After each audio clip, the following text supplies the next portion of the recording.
Boom. We're blasting off. It's Saturday fun day. Yeah, so obviously one of the things I clocked early on with Kick Clippers was this influence peddling network that Stake.com, the crypto casino, the online crypto gambling casino, had deployed, right? You are a fraud. During COVID, I was homeless and begging for change outside of In-N-Out on Washington Boulevard. You drove by in a Bugatti Mistral, unmasked, decked out head to toe in Versace, with 3, possibly even 4 bikini-clad women vaping in the back seat. Disgusted by my filth and decay, you spat on me and laughed. You are a fake socialist. You know how the only reason why this story is fake is because I would never drive a Bugatti Mistral. Okay? Every other aspect of this story is real. But your homeless ass probably didn't even know what kind of car I was driving. It was not a Bugatti. Too specific, explain. Yeah, so there's another component to the Reddit story that is even insane, that is even more insane, I think, that Austinox dialed in on. But here's the thing. Okay. One of the things that I talked about, which became like common knowledge now, but one of the things I've been talking about for years is like the Kick influencer incubator, right? Like when people get a Kick contract, Kick has Discord servers that clip every single thing and just blast it on Twitter, blast it on TikTok, and just basically create virality. Right. And this became so successful that this became such a successful influence operation that like everyone deploys it now. Everyone uses it now. Right. Like, and we now know how it works for the most part. Articles have been written about it. These guys actually have like, multi-million-dollar businesses. Right. So that's definitely something that political campaigns are deploying. And that's definitely something parties, like political parties, are deploying as well. Right? And I mean, this is just an evolution of that, right? If you want to. So I'm on this flight right now. Yeah, here, and I'm on CNN. That's Musa. He is a 23-year-old multi-millionaire who has made his fortune by posting videos of other people to social media. He's at the forefront of a new industry called clipping. If you had to put a number on how much money you've made from clipping. Oh man, like we're talking top line revenue, easily over $30 million, like easily. So how does all of this work? Well, this is a content rewards platform. And here you can see all of the live campaigns. It's pretty wild. Like, I mean, there are dudes that are fans of mine that do this for like Aiden Ross. You know what I mean? Remember when there was like one of the top clippers for Aiden Ross who was like, yeah, I watch you all the time. And it's kind of funny because from their perspective, like obviously we only care about politics. They just see it as a job. They don't even think about it at all, where they're just like, yeah, we're clipping everything and anything. You know what I mean? Like they don't give a shit at all. And it's kind of funny. It's kind of funny to be that guy who's like a Aiden Ross clipper that like works for Kick now and is probably like clipping neo-Nazis all the time. But then also at the same time, they're like, yeah, I get a lot of my politics from you. Like, that's insane. But basically, this is a very viable industry, right? And one version of that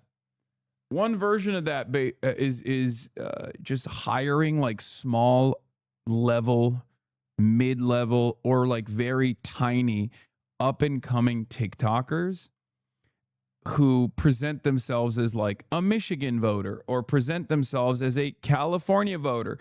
It's actually very interesting. It's actually very interesting to see it unfold. We saw this with like Tom Steyer as well. Like Tom Steyer's marketing team absolutely deployed these guys on TikTok. There were a lot of people who were like, oh, I live in California and I love Tom Steyer. And those very same people, a couple months later, were talking about how they live in Michigan, and as Michiganders, they want Haley Stevens. You know? Isn't that crazy? That are being run right now. These are from influencers, creators, brands, artists, musicians, even tourism boards. So a clipper can come to this website. Off topic, but I do not like your toupee. Official Evelyn Claire, my toupee? What toupee? You think I got a toupee on? You think if I were to purchase a toupee, I would make sure that it's got like a...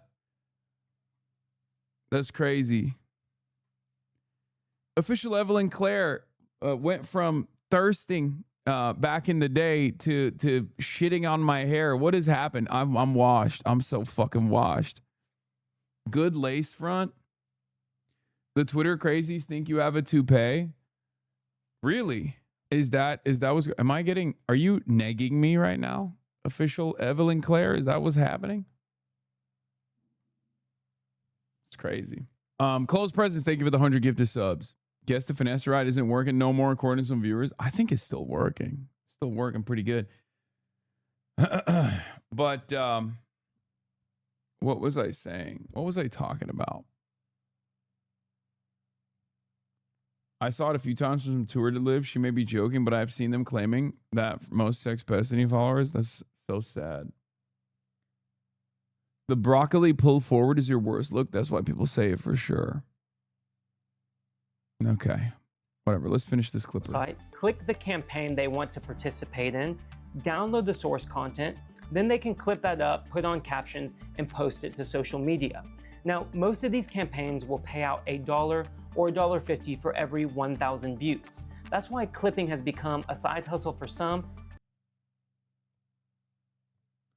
Democrats ruining this midterm should immediately distance running in this midterm. Wait, what? And a full-time job for others. Is this killing traditional marketing firms? 100%. Eddie runs a company called Propaganda Media that connects clippers with brands. And according to PwC last year, more than $1 trillion was spent on advertising. Eddie's banking that a third of that will shift to clipping over the next decade. But once there's been so many case studies and pieces of data to show that like this really is the best way to market anything, the bigger companies are now willing to hop on this. Back in the day, people would run billboards. They still do. I don't know why they do that. There's actually this thing. I look at billboards. You don't look at billboards? Well, think about how much more effective it would be if instead of you paying for a billboard to be outside, if you're paying for your logo to be on any clip. It's like a billboard in your pocket instead of it being outside. Yeah, so that's one way that they do it. Obviously, Stake.com, Roobet, many of them do this, right? They'll just slap on logos on top of... They'll slap on logos on top of Twitch streamers and streamers in general because streamers make so much content. Streamers make so much content, and many of them, much like myself, don't really care about IP all that much. So clippers have realized, like, we'll just slap on, Roobet ads or whatever the fuck on top of, like, clips of iShow's speed. And because many of these streamers, myself included, are either famous or infamous, people react to those clips. People want to share those clips. So they don't even realize half the time that they're sharing clips from a marketing account, from a marketing campaign. So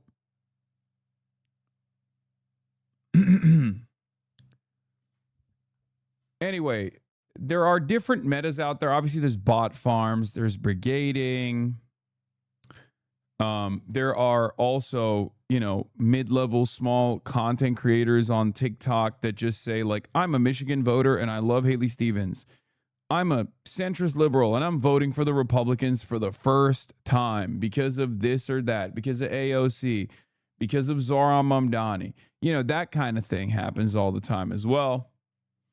And basically every aspect of our lives, everything that we see on our algorithms, oftentimes are right-wing boosted algorithms anyway, every single aspect of that is technically marketing, right?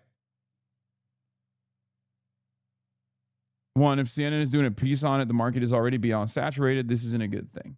So Yeah, this was one of those things. This guy. For the first time ever, I'm going to vote Republican because of Hassan Piker. And I feel sick to my stomach for what he just said. For the first time ever, I'm going to vote Republican because of AOC. I feel sick to my stomach for what she just did. You see, it's I feel like this guy is memeing though, right? Like there's no shot this guy is being sincere, right? somebody who won. I'm a New York Democrat voting Republican for the first time because of this. Zoran Mamdani is a massive hypocrite. I might vote Republican for the first time because of this. As somebody who's been a strong supporter of Kamala Harris, AOC, and of course somebody who I thought could potentially be president one day, Mamdani. Why did he lie to us, man? Wait, what? No, it's got to be satire, right? There's no shot. Zoran Mamdani can't be president. He wasn't born here. I might vote Republican for the first time ever because of this. In Michigan, an anti-American Muslim is about to win his election. He openly supports 9/11. And this is what's turning me away. I'm voting Republican for the first time because I cannot take it anymore. These people... No, people are this fucking dumb. I'm not sure. No, I don't think this person is like... Dog, when you vote Republican for the first time, 7 times in a row, it's either a joke or you're getting paid to make that as propaganda. Okay? No one is voting Republican for the first time 7 times in a row. The Zoran for president line makes me believe that this is probably satire. Now I got to find this account, Joshua Tillins, and just take a look at it. Where is it? I'm voting Republican for the first time because I can... Wait, everything about Israel and Iran is a lie? Okay, no, this is... No, never mind. This is a paid operation.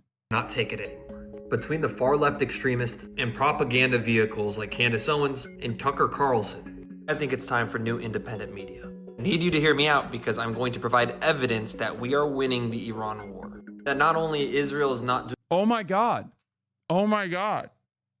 Oh my God. This is 100% a guy getting paid by the Republican Party to make this. Oh my God. Oh my God. Half the time these guys don't delete their old videos too. So it's always funny when you like go back far enough and you find them. Wait. Treatment first. I will go below. Okay, he started a couple months ago. His first video was Spencer Pratt roast corrupt LA politicians. Oh, this guy is straightforward, straight up Republican operative. This guy has never been a liberal. His first clip is from a couple months ago talking about how Spencer Pratt is awesome. I'm sorry. Every single thing that he's posted is, oh my God, so many of these guys have, this is his link tree, free investing group, get $500 back on rent, trade any market, crypto guy, FOMO, where traders become legends. Of course, dude. Of course. Dude, I'm telling you, these guys are mercenaries. Here's the problem. In some ways, propaganda has gotten worse. Right? In some ways, it's like propaganda is slop, right? So much of it is just straight pure slop. AI has made it dumber. But then at the same time, propaganda has gotten a little bit more clever as well, because this is a little bit more clever than you know, this is a more insidious. It's definitely more clever than just I don't know, doing AI shit and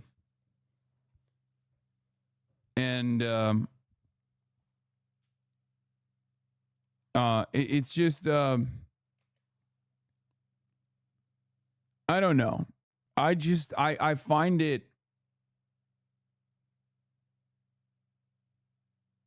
I find it a little bit more, I don't know. I find it a little bit more clever than the AI slop shit. Have you already reacted to Karen Bass failing to do the Mamdani policy? Yes, I did. He has a video saying the Republican Party is stronger than ever. Yeah. So that's like, so this is like straightforward. I'm a liberal. I'm voting Republican for this reason, for that reason. The party left me. And it's pretty obvious, like, it's pretty obvious that this guy is just a straightforward right-wing grifter, right? Beautiful trans women joins WNBA. It's very clearly fake. But then you got stuff like this, who I think are just like boomers, like liberal boomers, who kind of fall for this kind of shit, who fall for the clips and stuff, and then they make it legitimate. Democrats running in midterms need to disavow and distance themselves from Hassan Piker's toxic and anti-American rhetoric. You know what? The game is afoot in Michigan. Yeah, this is a boomer liberal just kind of falling for everything that he has seen so far, whether it be like Republican accounts, whether it be guys like the other guy that we just saw. This is a fairly complex, fairly sophisticated influence peddling operation, and I think there are a lot of people who think they know what's up. A lot of people who think they're above it, think they're above the propaganda, who are just falling for it hook, line, and sinker. Let me show you what I'm talking about. And I got this off the Ghetto app. That El Said has already reached out to Maryland Governor Wes Moore, right? He's the only black governor, to help him shore up support among black voters. You can read and screenshot the rest of this, but the bottom down here says, the outreach comes as El Said attempts to win back, I think back is the wrong word there, black voters, a critical Democratic voting bloc that predominantly backed Stevens. And over in the Ghetto app, Tim over there asks, it responds to Hassan Piker, that's him on the Ghetto app, it's time to unite. Like there are a lot of boomers, like lifelong liberal boomers, who I think unironically are just like Hassan Piker is the biggest threat to America's future. Yeah, when he says Ghetto app, he's talking about Twitter. How do you build online discipline not to argue with people? I mean, normally I let this stuff wash over me. I don't really give a shit. But the reason why I'm talking about it today is not to like defend myself or whatever, or attack this guy or whatever. I'm just showing you that there is a broad propaganda effort, a fairly sophisticated propaganda effort to make it seem both by right-wingers and even liberals that fall for said propaganda, to make it seem like the left is the real threat to America. Okay? At a time when Donald Trump's the president, at a time when American fascism is at its peak, we got masked thugs of the state gunning down American citizens, kidnapping our fucking neighbors. American corruption at the tippy top is at an all-time high. Donald Trump is not even hiding it. How could these guys win? Right? The question is, how could the Republican Party ever win another election ever again? Well, this is how. To try to divide the Democratic Party's base of support, or I don't even want to say the Democratic Party's base of support. I want to say more so the anti-Trump force in this country, because there are people who are former Trump voters in there. There are non-voters in there. There are, people further to the left, many people further to the left in the Democratic Party in there. There is a broad anti-Trump force. And obviously, it is the overwhelming majority of Americans at this point. It's probably like 70-30, right? It's 70-30. So how do you make sure that if 70% of the country is anti-Trump, how do you make sure Trump and his loyalists still end up winning elections? You can't obviously lean into your unbelievably popular policies, because the signature policy of the Trump administration was combating immigration, right? Closing the border and then sicking ICE in blue cities. And that quickly backfired in every single city that it was deployed in. Like every single city that ICE was deployed in, people pushed back. People got very angry. And the policy broadly became unpopular. It was supposed to be a signature policy. Now it's very unpopular, right? So they really don't have anything. The Trump administration has nothing to lean into. The economy is dog shit. He didn't stop the wars. He's, only started more wars. So the only thing they can do is go on the offense and try to chop down the broad 70% of the country. Get them to fight amongst themselves. Get us to fight amongst ourselves, right? Because I don't think this guy and me, we agree, I don't think we agree on a lot of things, but we definitely don't disagree on the thing that matters most, which is fuck Donald Trump, punish the Republicans, right? At the end of the day, we are a part of this broad 70% of Americans who want to hold the Trump administration accountable. But because this guy spends every waking moment being like, fuck the left, there are going to be people who are fans of mine or people who are just like fans of the ideology, who are, more progressive, DSA, that are going to see this and be like, what the fuck are you talking about, old man? And then there's more enmity amongst ourselves, right? Then there's going to be more anger and more resentment because now he hates the left even more. He hates me even more. He'll say, oh, Hassan's like minions are after me because they're all secretly Klansmen or something, right? This is what I'm trying to explain. Like, Republicans are very, very clever. Like, the machine is very clever. Republican voters, not so much. And Republican politicians, not so much either. But the machine itself is obviously very clever because their agenda is unbelievably toxic. It's violent. It's corrupt. Everybody hates it. There's mass disapproval, right? There's mass disapproval for this toxic agenda. So how do they sell it? Well, they know they can't sell it, so they just go on the offense. Sometimes the best defense is to go on the offense. Fox News puts out the notes. Republican watchers of Fox News immediately consolidate around it because they are so one note. There is nothing that you can compare on the liberal side to the power that Fox News has over the entire Republican movement. If Fox News says Hassan Piker is the greatest enemy to the United States of America's future, every Republican in the country is going to feel that way. Okay? And that is the case already, right? That's already the case. That's already happening, right? The issue also, on top of the Republican side, is that the liberals are not as partisan. Weirdly enough, they're just not as partisan in their anti-Trump hatred. They don't consolidate support around anyone and everyone that the Republicans are attacking. I think back in the day they used to, and they still do to a certain degree. But I think post Kamala Harris 2024, there have been major fissures in the broad anti-Republican movement where there are a lot of people who legitimately think that, like, Kamala Harris was the best politician around, and she lost because the left is not responsible. They're not serious. They're white supremacists. They didn't want to vote for a black woman because they hate black people, that kind of thing. There are definitely a lot of people who have that kind of resentment, and they haven't been able to get over it. Right? And it's really interesting because it's something that I think the liberals have trained their base to feel for years and years, because they did this with Hillary Clinton too. The party cannot fail. It can only be failed.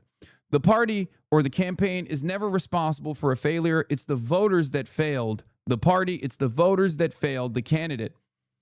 And Democrats have hammered that point over and over again to a lot of boomers' minds.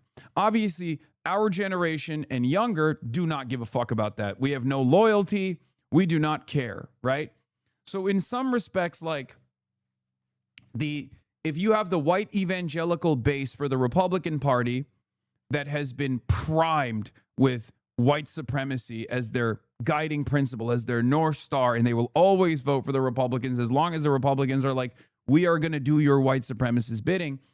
I would say that there are some power players, or I guess like hyper loyalists of the Democratic Party on the liberal side that also have this like admiration and loyalty to establishment centrist Democrats, right? The Clintons, Kamala Harris, whoever the Democratic Party puts up as their champion, their hero. They don't ever think about policies. They don't ever think about the impact of policies. They just believe in the electability argument that is presented in front of them, right? So, I'm sorry to say, but yes, there's white supremacy behind a lot of this. Address it, unite, kick Trump out. Get over it. How about address it? What do you mean? Do I think that there is white supremacy that played a role in a black woman not winning the election? Of course I do. What I'm talking about is uniting right now, because the white supremacy coming from the Republican Party is far more damaging right now. And a lot of people are refusing to reckon with that and playing the role of wreckers in general. That's it. When I say people have to tell me about your country and how it includes me, people watch this shit skin. Nice, dude. I'm Mr. Racially Ambiguous. I'm both a white supremacist at times, depending on who's yelling at me, and also the most anti-white brown guy anyone's ever seen, I don't think you understand how long the right has been working on this moment. I used to listen to G. Gordon Liddy in high school a decade or so before you were born, Glenn Beck and Rush Limbaugh in the late 90s. 30 or 40 years of this brainwashing with the welfare queen, George Soros tropes. It has been decades of work, millions of hours of radio time rotting people's minds. No, I'm fascinated by right-wing propaganda, and I cover it extensively. So I am actually very aware of this. I'm actually very, very, very aware of this reality, more so than the average person is. Anyway, let's continue. To defeat the Republicans, we need a Senate. I don't know what the we is there, because you're not a Democrat. Majority to begin the defensive posture against Trump's ', growing fascism and unprecedented corruption. Now that's Hassan Piker there. And, I've said before, I've said already, that's Hassan Piker before he got that really, really nice head of hair. No! Unc thinks that's what I used to look like. Unc got duped by AI. No! Oh my God, brother. Oh no. Oh, what is this? Breakfast Club? So Hassan Piker reacted to the DNC clip, and he was very nice about it. But Hassan Piker is, and he's I've known him before politics. I knew about him before politics. I don't say this criticizing him. He needs to learn how to speak to black people. He does. And I think I don't think he is a bad person, but he is definitely not a moderate. He is a democratic socialist. And I like Hassan Piker because of the influence he brings to the table. And any conversation with him is an interesting conversation. Okay. I don't think he is a bad person, but I think he needs to learn how to speak to older people within the party and okay, he's 100% right. Okay, don't say iPad kid. He's right. No, he's not wrong. I don't think he's wrong. He's right. Yes. Like there's two different. Listen, I am myself, so I have anecdotal experience with this. Okay, I can speak on this, and I think many of you guys in the chat who are who are black can speak on this as well. When your parents first encounter me from like the most negatively framed like anti-black clips, they immediately go, oh, fuck this guy. This guy's a white supremacist, right? Or classic white guy speaking out of turn, white guy speaking out of state, like doesn't know his place, doesn't respect his elders, doesn't respect the important work that like black people put to the civil rights struggle in this country. And how they've always been at the forefront of social justice, right? It's true. They like, especially a lot of older people, if they see those like prime clips, that's how they feel. But the inverse of this is also true, because all the aunts and all the unks, when they actually see you know, I don't know, me talking about like how whiteness isn't real or you know, white supremacy. If that's the first clip that they see, they become diehard supporters. So it's entirely dependent on what kind of clips people see for the first time ever. And I'm sure that you guys have probably had similar experiences with your parents as well. Yeah.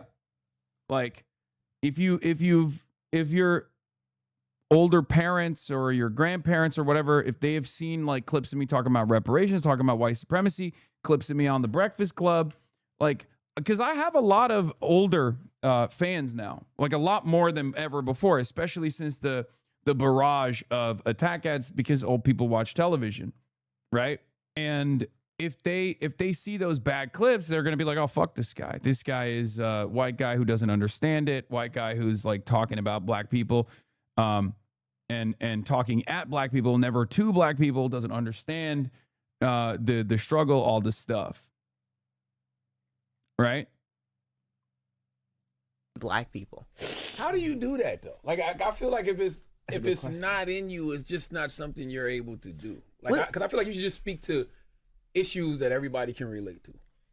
But I think that's different for politicians and streamers. Like I think it's really like I think it's night and day with politicians and streamers. I think politicians can turn on a switch, but I think streamers are mismatched with the older establishment. Like, could you imagine? Okay, Charlamagne, could you imagine Hassan Piker having a conversation with a ballot caster, older black lady in South Carolina? I have done it. I've done this. Here's the thing. I have literally done this. Not in South Carolina, but like I did this in Harlem. You know what I mean? Like it's not. It's you know, it's very different. In the real world, it is very different. What would that look like? I'm gonna tell you why I think pause? Like, what are you What even point are we saying? trying to make here? So, like, my thing is, right, and I don't want to, like, Matt gonna crash, but I'm trying to handle with, like, some kitty gloves because South Carolina is very different than Harlem. Oh my God. Okay, guys, okay. I can do it in South Carolina too. I know it's different. I'm not saying that's not the point, guys. The point is I talk to older voters, older black voters. I talk to older voters all around the country. It is a very different experience if you talk to people in the real world as opposed to like the interactions that people clip online. Oh my God. That's all I'm saying. 14. It don't got. That's why I'm a crash though. Because it's disgusting for the this other nigga. reason. Yeah. Like, what point are we trying to make here? This talking point Hassan needs to learn how to talk to people, to black people, has spawned because, like, there's probably like 4 or 5 clips you can find somewhere in this career where he said something culturally insensitive. But the main one that I always hear people bring up is the whole, like, him saying, I don't care what black people think. And they, like, clip that. And, like, you would thought it was the New York Times, the way they just put, like, I don't care what black people think, and ran as, like, that's what he's so ignorant to black issues. He don't give a fuck about the civil rights movement, da-da-da. The context was a chatter in the chat was like, yo, I know you're talking about this. We need to redesign our immigration policy thing so that we're not putting people in concentration camps. But did you know black people actually do like a strong border? And he was like, I don't care what black people think. Even if that was right, it's still wrong to have the border that we have and the immigration policy that we have. You can't. Yeah. And then also in the broader context, I literally was saying that's positively untrue. That's not even the case. Everybody always loves using black people as a talking point. They always do it. People love saying, well, black people care about this, black people care about that, when it's not even the case, right? Black people are not a monolithic force. Number one, no one is. And number two, it's not even correct when you look at the actual data, right? The funniest part is when you meet us and talk to us, you do absolutely fine. These audiences just don't see those moments. You have your awkward moments, but you treat us like human beings and who you view as equals and not tools to be cast aside after we vote or using us as a cudgel. Yeah, I know. It's just, but that's not how it goes in the internet. That's not how it goes in the internet. It's just the internet is just like high intensity viral moments, clips that that you can use to weaponize like propaganda, and sometimes unks fall for it. You know, sometimes unks fall for it. El Said and every other Democrat should distance themselves from this guy right here. He is toxic, and every Democrat who is running for office for the midterms are going to be asked about this guy. He is an albatross because he has said America and Americans deserve 9/11 and a bunch of other toxic things. One of his streams, I don't know if it's still up, but in the background he had a poster that said F Kamala Harris. Like, this guy is toxic. And so if you are a Democrat running for office, you should go on the record right now disavowing this guy. So I would advise every politician running for office, get out, put your statement out now disavowing the words of Hassan Piker, because Republicans are going to ask you about him relentlessly. So you could get your word out now, your statement out. Republicans famously always stop. You know, famously, Republicans go, oh, you disavowed him? Oops, I guess I can't use that as a talking point no more. What else should the Democrats disavow? Communism, socialism? You know, because famously that'll stop the Republicans from using that as a line of attack against the entire Democratic Party. Famously, our enemies, our opposition, always is kind, sincere, truthful, right? That's how it goes, right? Oh, that's not how it goes. They're calling David Crowley a socialist. So maybe at some point we have to stop playing defense on what Republicans are setting as the agenda and start playing offense. That's my principle. That's my policy. That's what I've been begging Democrats to do for decades at this point. Now you can refer to it on the campaign trail, because they're already putting his words in El Said's mouth, and they're going to put them in your mouth too, because they're going to try to rile up their base. Like, why would you, under any circumstance, why would you under any circumstance hand it to the Republicans? I mean, even my 9/11 comment itself is living, breathing proof that distancing yourself or apologizing for things simply do not matter. Republicans are going to use this as propaganda. It's strange because sometimes I have to demand people become more partisan instantly. Just be more partisan. Just be more partisan, please. You know, be more partisan. Be smarter about it. Okay? Because it's clear that these guys in the opposition, they don't give a shit. They don't give a shit if you apologize. They don't give a shit what your actual worldview is. There's perhaps no better example. There's perhaps no better example than the 9/11 comments itself. Because guess what? I disavowed my own 9/11 comments all the way back in 2019, and that hasn't stopped the Republican Party from weaponizing it over and over again.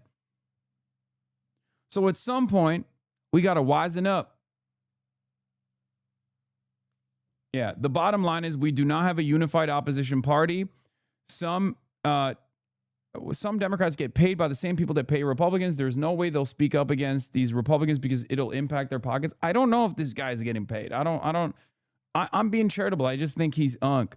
I mean, because look, this made me believe that he's not like a paid propagandist or anything and just simply unk because he saw an AI photo and thought it was real. I think he's just unk. Sometimes you're just unk. It be like that. It's like that sometimes. I think sometimes you're just unk and you've seen a lot of AI stuff. You've seen a lot of craziness on the internet and it just kind of warped your brain a little bit. Is going to ask you about him relentlessly, so you could get your word out now, your statement out now. You can refer to it on the campaign trail, because they're already putting his words in El Said's mouth, and they're going to put them in your mouth too, because they're going to try to rile up their base with that guy's words. And I don't know what El Said's going to do, but you could take a clue from James Tallarico. He got in that town hall with them black folk and said, listen, keep Jasmine Crockett's name out of your mouth, because she endorsed me and she's doing what she can, right, to help down ballot and so forth and so on. He was talking to his toxic online followers like Keith Edwards and a bunch of others, regular normie people who spent their time after his campaign win harassing and attacking black people online, including Jasmine Crockett. And I can tell you something, El Said, your followers are doing much the same based on my own comments across the apps. They are online attacking black people, and you could get Wes Moore, Kamala Harris, Barack Obama. None of that will matter because black people are not a monolith, and we don't just do what politicians tell us to do.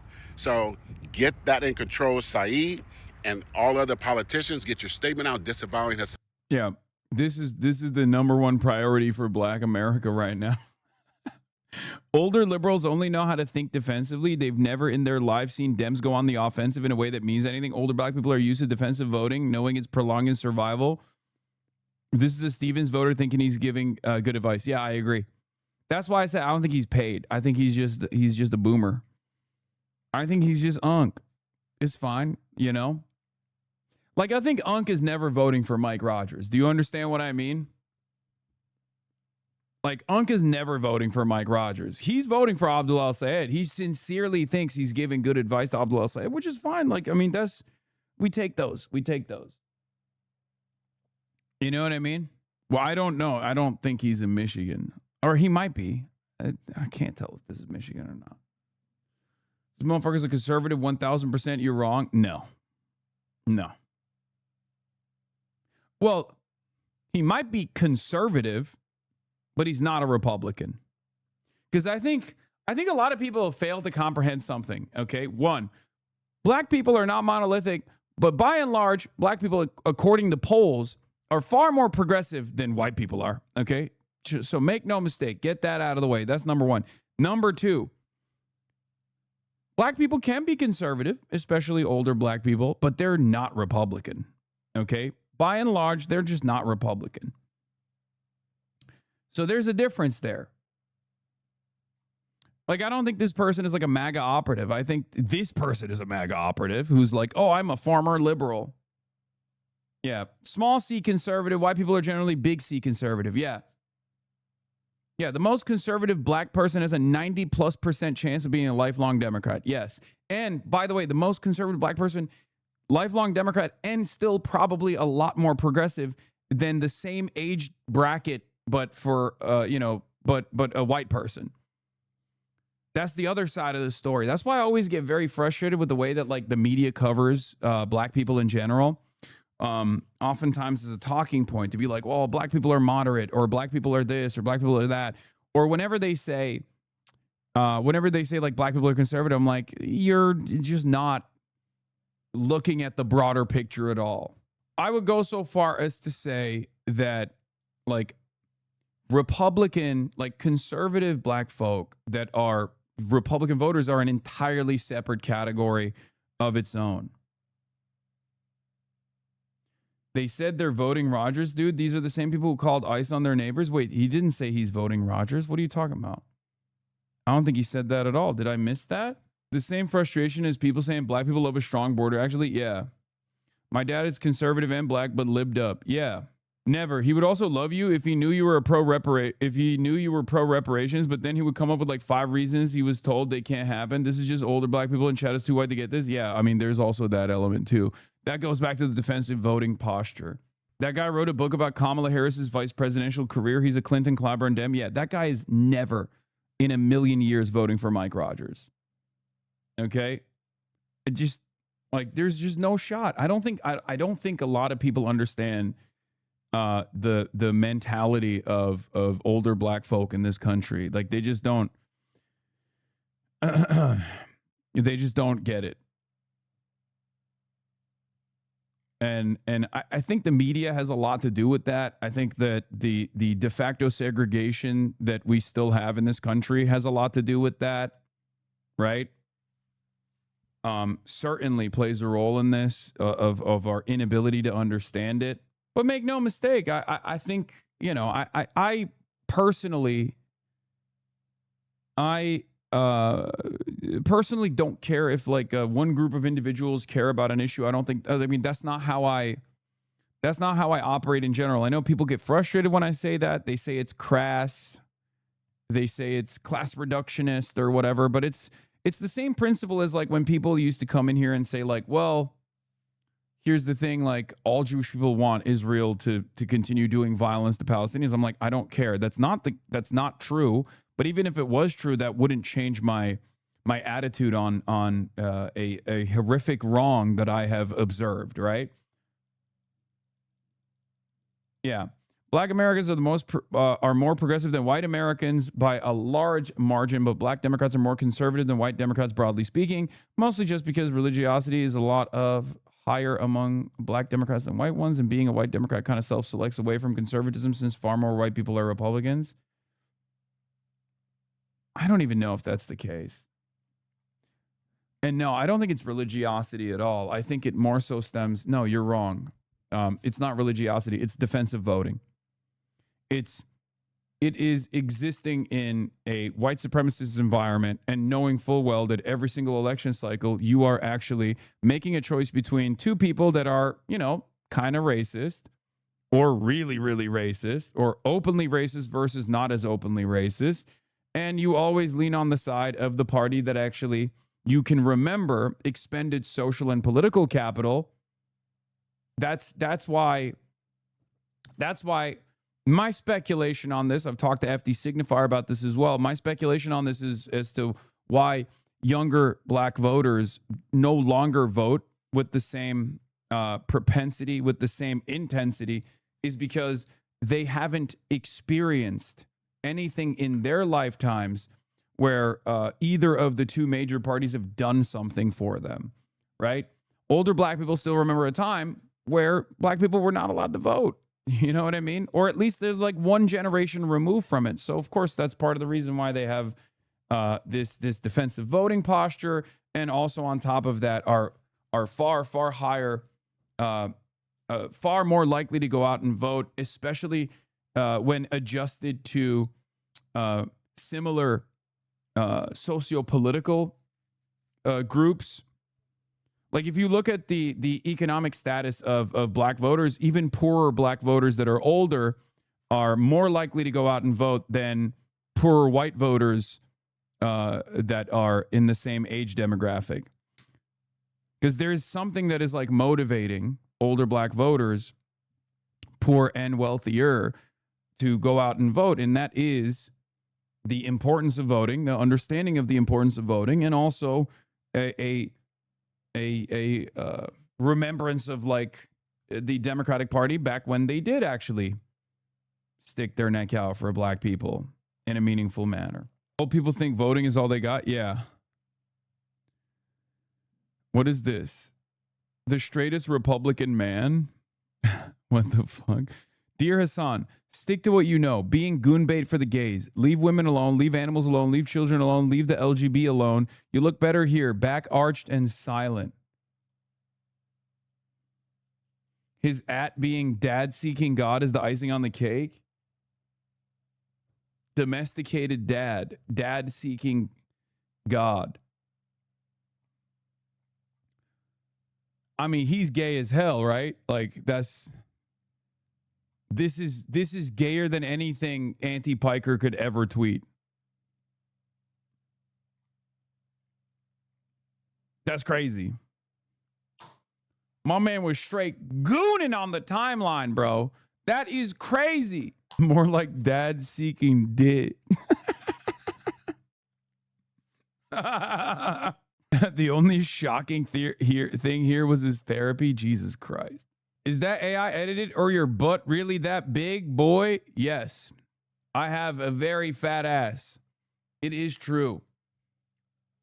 It's not a joke. I don't like these clips from the twerking seminar that we did, because it just makes my head look so tiny. I don't know why. No, this is not edited. It's real. It's a video, guys. It's not a fucking still. It's not.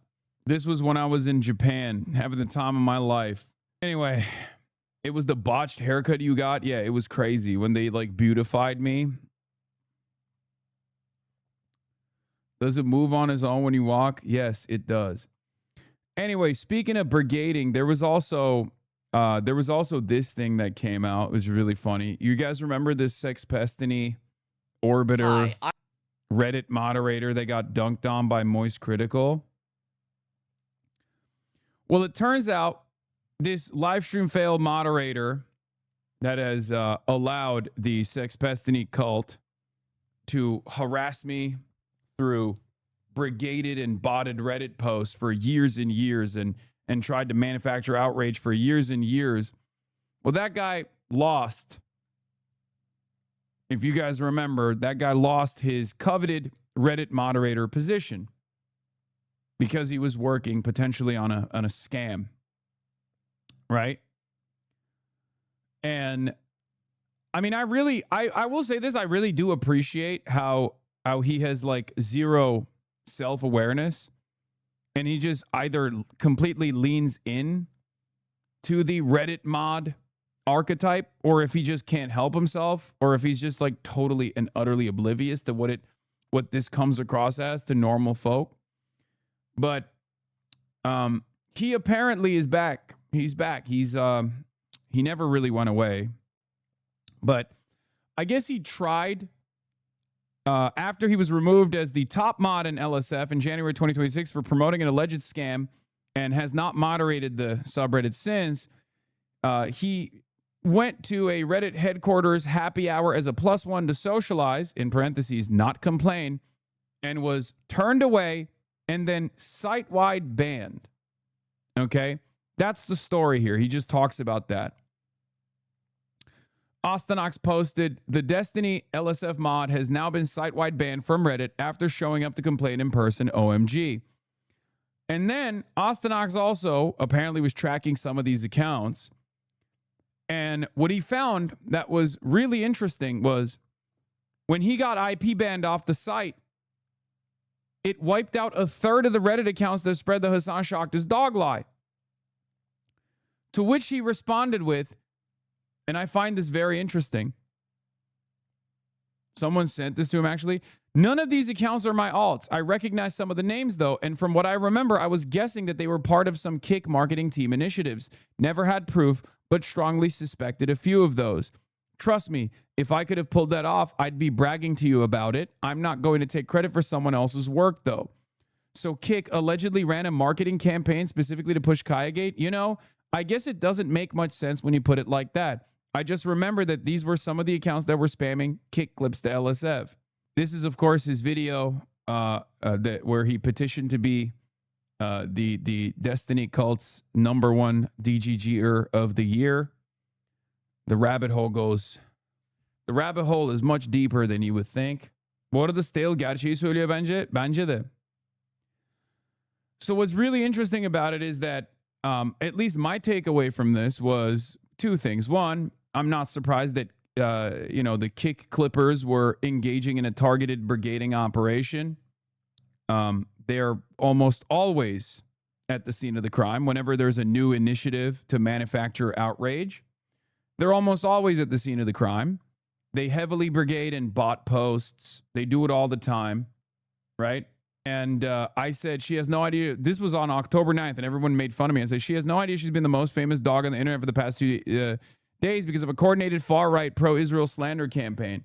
And a lot of people dunked on me and said, oh, dude, Israel made you shock your dog or some shit like that. I was like, no, that's not what I'm saying. I'm saying that I have a lot of enemies on the internet, and they're utilizing this as an opportunity to manufacture outrage.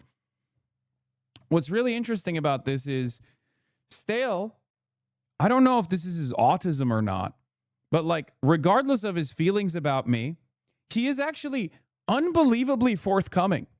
And I don't know if this is because of the vengeance quest that he's been on against Reddit, but he is so forthcoming about everything. I don't know if he's like incapable of lying or what it is. Bro, I am honest about the stuff I've done to my detriment. I would just tell you if it was me. If you want my best guess, I think a third are Kick marketing accounts, a third are randos, and a third are Dan Saltman. Saltman freaking brags about creating the dog shock drama. It's not a deflection. It's an attempt to set up a Chekhov's gun storyline for later. Trust me, the stories are very interesting. So he's doing what the one ex-Twitch guy did with Dr. Disrespect Lamau. No, he It is, I mean, I don't know. I think the stale guy is a fascinating person. I think he is a fascinating person for so many different reasons. But my takeaway from all of this always has been that that ultimately it's unbelievably simple to brigade Reddit. Like unbelievably easy to brigade Reddit. All you need is like a dedicated farm, like either a couple dedicated individuals who can set up accounts and stuff. I said, oh my God, it's insanely easy to brigade Reddit. People don't get how dedicated Destiny's group is to doing this stuff. They care about it more than anything. This is just one dude in his community. But yeah, I found it fascinating that his retort basically was to be like, no, you don't understand. It's actually, there are numerous groups that are doing this, including Kick. Reddit, Twitter, any social media, it's the internet. I mean, we've seen one of the things that they do, right? So like they no longer have complete control over LSF, right? That subreddit. I think they have some level of control over it still from, you know, the many years that Stale controlled it. But they've moved on to other subreddits that they can easily brigade. One of them is, I guess, r/getnoted, right? r/getnoted is one of their subreddits that they brigade. So what they have done is they realize that it's like super easy to manipulate the Twitter content notes. So they'll brigade the Twitter content notes, and as soon as it goes up, they'll screenshot it, and then they'll put it on r/getnoted, and then they'll brigade that until it gets in front of r/all. It's just one way of doing it. There are a bunch of different subreddits that are, I think, a little bit more open-minded to their politics in general. Obviously, they work within Ethan Klein's subreddit as well, the H3H3 subreddit, the H3H3 Productions subreddit. What is this? Houthis kidnapping random Filipino sailors, holding them hostage, apparently a tactic to stop ongoing genocide. Who's it? Destiny. I keep seeing Destiny come around and post about Hassan, but every time I ask Destiny people, they keep talking about Hassan. Liberal political streamer. He was the first full-time streamer, significantly helped Hassan when he started streaming. This is why they come up all the time when you mention one. Oh, I just Googled Destiny Steve Bonnell, and the first thing I see is Destiny being charged with sexual stuff. Is that real? Someone blackmailed him and leaked 20 plus photos of videos of revenge porn of him. He's always the victim. These guys are so dedicated to constantly doing propaganda for this one man. It blows my mind. Wow, you seem to know a lot about Destiny. Thanks for letting me know. Glad I could learn more about him today. Sounds like an interesting case. The case is certainly not interesting. A lot of people bring up Destiny. A lot of people bring it up when Destiny's mentioned. So I tried to find one more about the case, and it sounds like a nothing burger to me, to be honest. Yeah, this guy's openly calling his audience the brigade community notes related to Hassan so they can repost it on Reddit for internet points. His entire existence revolves around Hassan. This is what they think is like the peak of their political activism. It's very sad. Yeah, the case is not interesting. Don't look it up.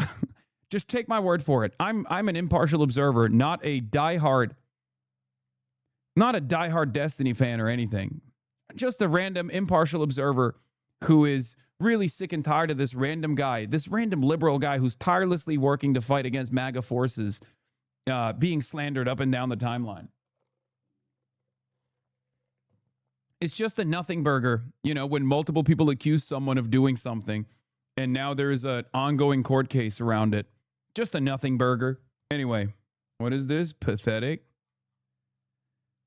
Yeah, where is the original America Deserved 9/11 Hassan video? This is from yesterday. And it's kind of crazy because they just like, this is all they do. They sit around and operate a one-man Gamergate operation. It's funny that after 7 years of obsession that our politics are more influential than ever, we got the exact type of person we've been advocating for in Zoran, and he's the most popular politician in America, and they're just completely and totally ineffective, and this is all they do? Yeah. There's another tweet if you scroll up.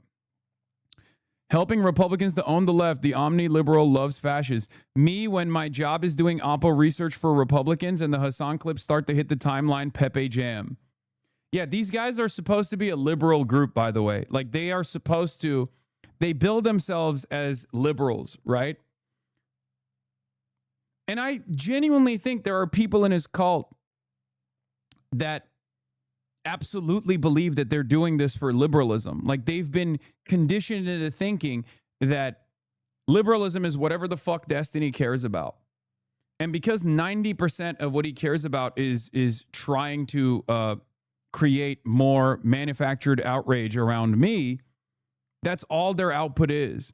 At a time when, again, Donald Trump is a fucking demon, right? Donald Trump is destroying the country. Donald Trump is destroying international law. Donald Trump is destroying the global economy. And these guys have given up on their hatred for Trump. They've given up on their hatred for Elon Musk. The primary animus, the driving force of this community is just literally aggressively cyber stalking me and trying to tell everyone that they can reach.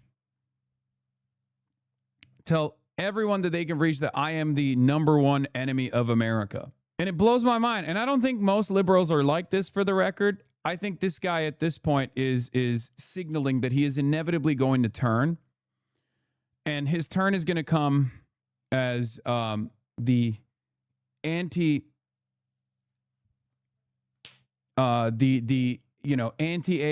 anti-DSA turn.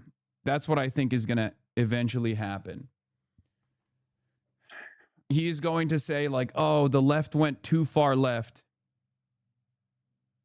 The left went too far left, and that is why they're going. What is this? This is the next thing that they're going to do. Remember, Destiny says this. He's saying me, Hassan, Hassan, Hassan. Nothing he says maps on the political reality of the human world. It's great he wants to limit himself to online political wars, but some of us are talking about real electoral coalitions. Destiny lays out his prescription for liberal creators and why he's separating from channels like Pisco, Liddy, and The Pondering, who are silent on the far left. Liberals need a counter apparatus to the left's unified attack network that comes down on dissenters and truth tellers. Last night in a leftist streamer's chat, you weren't even the topic. A D fan started shit talking to you and was defending D. He didn't even come up either. D is the only force on the left standing up to MAGA. It's crazy. Yeah, I suspect he's going to start telling his audience that, you know, JD Vance. I suspect he's going to start telling his audience that, like, JD Vance is actually a more moderate force in comparison to, like, DSA. And even if it's like a centrist Democrat that wins the primary, he'll probably say they're still affiliated with the DSA somehow, and that's why he's a JD Vance truther. You know what I mean? Like, he's going to do the Bill Maher angle. He's going to be like Bill Maher. True liberalism is actually about defending JD Vance or something. Like Donald Trump and Peter Thiel's blood boy JD Vance is actually going to advance true liberalism as opposed to the scary, nefarious communist forces of AOC and shit like that. So that's what I suspect is going to happen. Giving them the slop that they want. I don't want you to be a slop trotter. I don't want you to just put out slop. It's really funny because, like, so many of these people in his community are not even American. Like, there's that one guy who's constantly demanding my deportation. I forget the otaku guy, and he's fucking Canadian. And this lady is Australian, I guess, or from New Zealand. Like, they're not even fucking American. They constantly talk about American liberalism, and none of them are fucking American. They talk about the American Democratic Party and what they must do, what they should do, and they're not even fucking American. Everyone. That's great. I don't want to be politically eliminated because people are too fucking afraid to call it out. So there's two things that can happen. Either one, there's one thing that happen. So people need to be aware that this is how they function, okay? And since apparently the ideal way for this to happen would be when Hassan or when these lunatics do crazy fucking shit, people on the lib left cover it, just like Josiah does when he makes a video about Bill Maher, just like Pisco does when he makes a video about, some Hayes or some other lib commentator fucking up or whatever, or some MAGA commentator fucking up. That's what you have to do. And then people would see and they go, oh, wow, this is actually really unhinged. This is actually probably not okay. What shouldn't be happening is a whole bunch of people, for the first time in their fucking lives, are seeing Hassan talk about how there's a type of white woman who should be raped more than another type of white woman, but they've never seen these before because Yeah, that's also insane. I did not say that. You're just making this up. Like, it's so, dude, they've been doing this for the past, like, almost a decade now, right? And I think that's why, like, if you repeat a lie often enough, it becomes the truth, right? And in that community, they like legitimately think that I am an advocate for like white women being raped. It's no different than like Elon Musk thinking that I'm doing white genocide, right? It's just like a different version of that. And it's so crazy. It's so crazy. And other people have experienced it as well. He says, Professor Dave says, second worst coordinated troll attack campaign, only behind Matt Walsh's call, beyond pathetic. Just be careful. He's also known for putting forth the idea to his brain-dead followers that specific people should be killed. I know some of his followers sometimes stalk or go looking for Hassan Piker, a Twitch streamer, and made comments like, if he were killed, it would be justified. I agree with the sentiment you're making, but that isn't something that occurs only on one side. Hassan Piker isn't exactly the best source, especially when it comes to conflict specifically. He's one of the biggest political speakers on Twitch, but he definitely has his own ... controversies. Do you have any clips and timestamps of him saying these things? Says Professor Dave explains. I don't know why my comment got deleted, but right at the start of this video, it's an extremely short clip, and I'm sure I've seen a longer version. Not sure if my comment included a YouTube video, and then he just like sends him the link. I mean, it's pretty wild that this has just been like a lifelong mission. That woman said not even CSAM can stop D. How mad will the haters be when this drama blows over and people prefer Destiny to them? Not even child pornography can do it. I don't understand how you find yourself in such an insane cult. Hutch and Bonercelli think both Podsave and Mehdi and everyone else just hasn't seen enough clips, and then they'd know to be uber hostile to you. It's what fuels their crusade. It's an illness. Yeah. If only we could get the people that he has talked to in the real world to see enough negatively framed 3-second clips. They don't realize that that only works on the internet for people who have never actually watched my commentary, right? If people have watched enough of my commentary and they see a clip like that, they go, wait a minute, this doesn't make sense because this is entirely antagonistic to Hassan's worldview, right? And it's even less powerful if someone has actually spoken to me in the real world and had an extensive conversation in the real world, right? So that's the problem with the way that these guys operate. They don't leave their homes. They're just only online, and they can brigade. Yeah, antithetical, antagonistic, but yes, antithetical is a better word. It's entirely antithetical to my worldview. Hey man, to look on the bright side, you're giving hundreds of people a meaning for their life. Finally, that's got to mean something that you're saving them. They're so confused by the fact that the only people stupid enough to be running with the defamatory clips are Republicans. Yeah. Bro, you are on PodSave and Vox. They actually are so apolitical. They don't understand that when they get Fox News to attack you, it polarizes more libs to like you. They're so stupid, Lamau. Yeah. But I will say this. There is definitely, like, this is the first instance where liberals are also primed into thinking that, like, there are definitely some liberals who have seen this as an opportunity to advance their, purge of people who are far too critical of Kamala Harris for their taste, right? And there's certainly an appetite for fuck Hassan content coming from corporate media as well, mainstream media as well. And that's more so just because of my, Israel commentary, obviously. He outright calls you a rapist in that clip you were playing? Yeah, he's a psychopath. Let's work on this Scott Jennings situation first, and then I'll see what to do about him too. It looks like the news cycle might be moving on. The article per day number is going down. Yeah, because they got their point across. His next hearing is on Wednesday regarding to spoliation of evidence. Oh, this is the sex pestiny suit, right? The revenge porn court case that he has, where it came out in the court case that he was procuring child sexual abuse material. I mean, that's real. That's not something he can avoid, no matter how hard he says but Hassan. Yeah, he deleted a bunch of evidence and have to make a ruling on it. His case is not criminal, it's civil.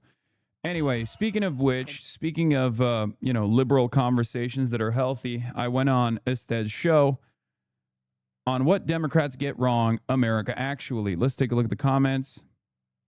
Hassan jokingly glazed Obama in hopes of DSA endorsements was hilarious. The Wisconsin election wasn't a referendum on the left. It was literally a 3K vote difference. Ranked choice would absolutely transform America. Weird seeing a sober guest. Michigan. Listen, man, if you can't say the name, it's Abdurrahman. Keep the name out your damn mouth. And most recently, in Wisconsin. You know, I always say that every day is a good day. In Wisconsin, it is a very good day. And I know what you're saying. We've heard this story before. Moderates versus progressives, the DSA versus the establishment. But after Francesca Hong's loss in Wisconsin, it seems we should talk about this at least one more time, because the map is telling us a mixed story. Some wins for the left, some wins for the center, and a big open question about what happens in the... They're trying to brigade blue sky. If you're new to Destiny.gg, here are some of his politics. DGGL is between center, left, and progressive, pro-trans healthcare, support trans kids, pro-unions. I mean, all you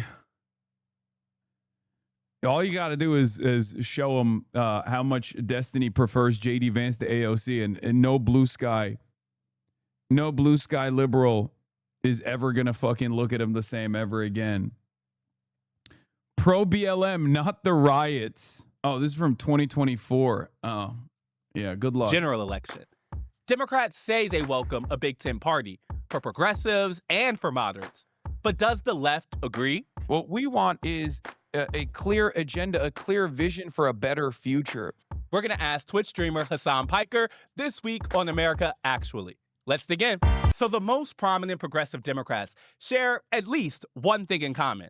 Hassan Piker's stream. Zohran Mamdani, AOC, Bernie Sanders, even midterms candidates like Daria Liza Avila Chevalier in New York City, or Abdul El Sayed and Francesca Hong out in the Midwest. They've all talked to Hassan Piker. And that has infuriated some establishment Democrats who argue that Piker's past controversial statements, anti-Israel commentary, and just general broiness are toxic to everyday voters. We first talked to Piker back in June and explored some of the drama that seems to surround him. But that was back when the Democratic primaries were yet to be decided.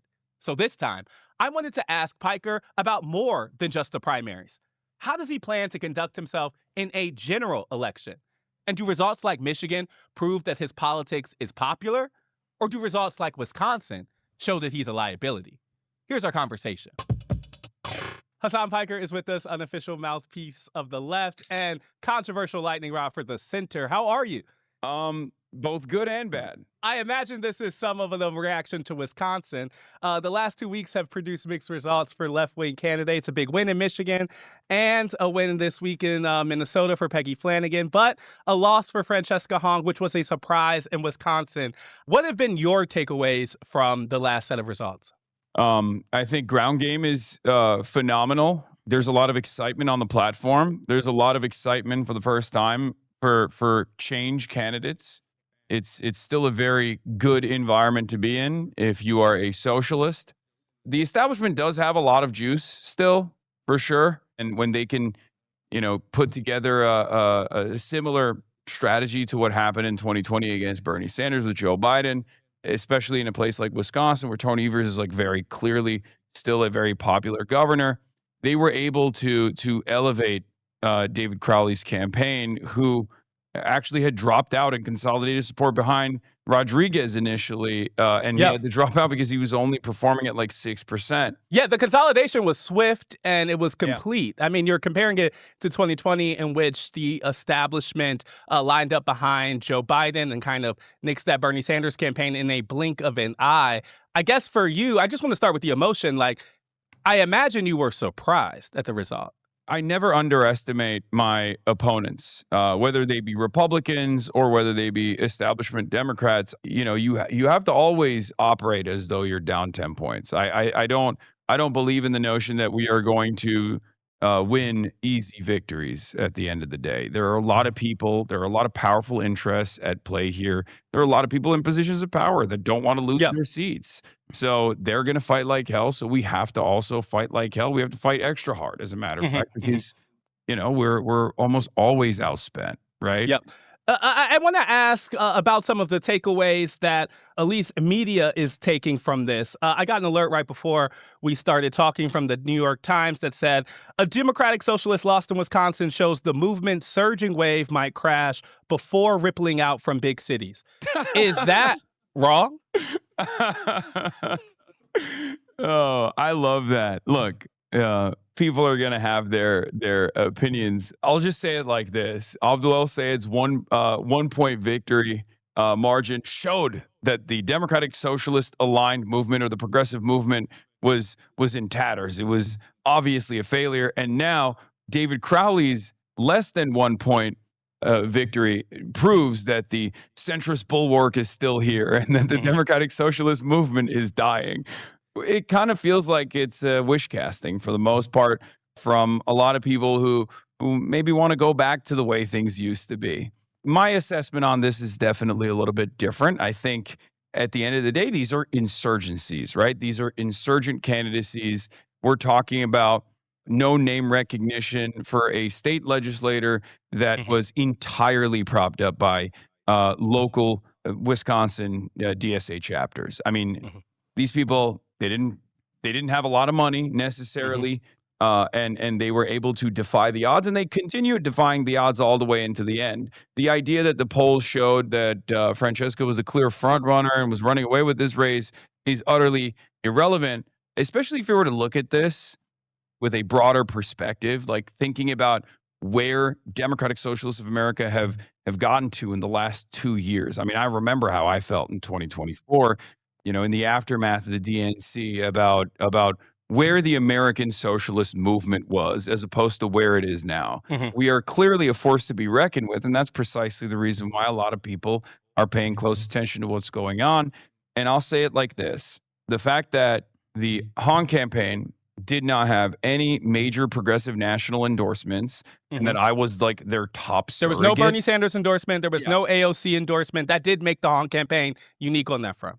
Yeah, and well, not necessarily. I think there were a couple other races that I was also involved in that, you know, my candidates lost, right? I mean, Shoykat Chakrabarty was another great example of this as well. It wasn't a statewide race, and obviously there's always clear local differences that you know play a formative role in how these races turn out. But in our experience, we've looked back at this data. There's an endorsement tracker. There's a couple different endorsement trackers out there, and it's like they'll put my endorsement up there, and they'll put like AOC and Bernie Sanders, and it's very clear that like the best likelihood of success usually comes from a consolidation of national progressive forces, whether it be like outside expenditures coming from, you know, Justice Democrats or things like that. And, you know, with the Francesca Hahn campaign, I think it's a testament to their success. It's a testament to how popular the platform is in general. And one thing I will have to stress here is the salience of the electability narrative. I think that's still a real motivator for a lot of people. Yeah, I hear that. I guess one question I wanted to ask out of these results, though, is both El Sayed's campaign and Hong's campaign did better among middle-class voters, I should say, than the data would tell us among working-class voters. Considering how central working-class and kind of bottom-up issues are to the DSA message, why has it not produced results that actually get it more working-class votes? Because that does seem to be something we've learned over the last 3-4 weeks.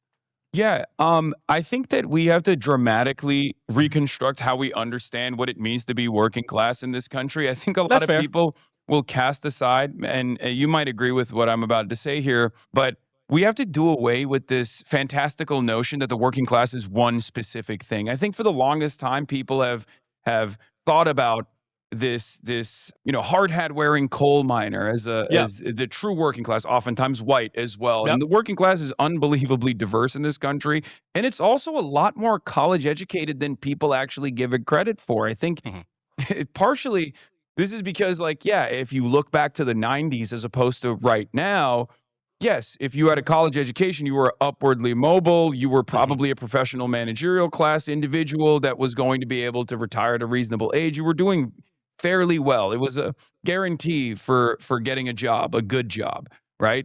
That's not the case in America any longer. There are a lot more people who have a college degree, who are downwardly mobile, who are having a very tough time in the current job market, who do not own a home, and it's seemingly less likely than before that they will ever be able to, own or purchase a home.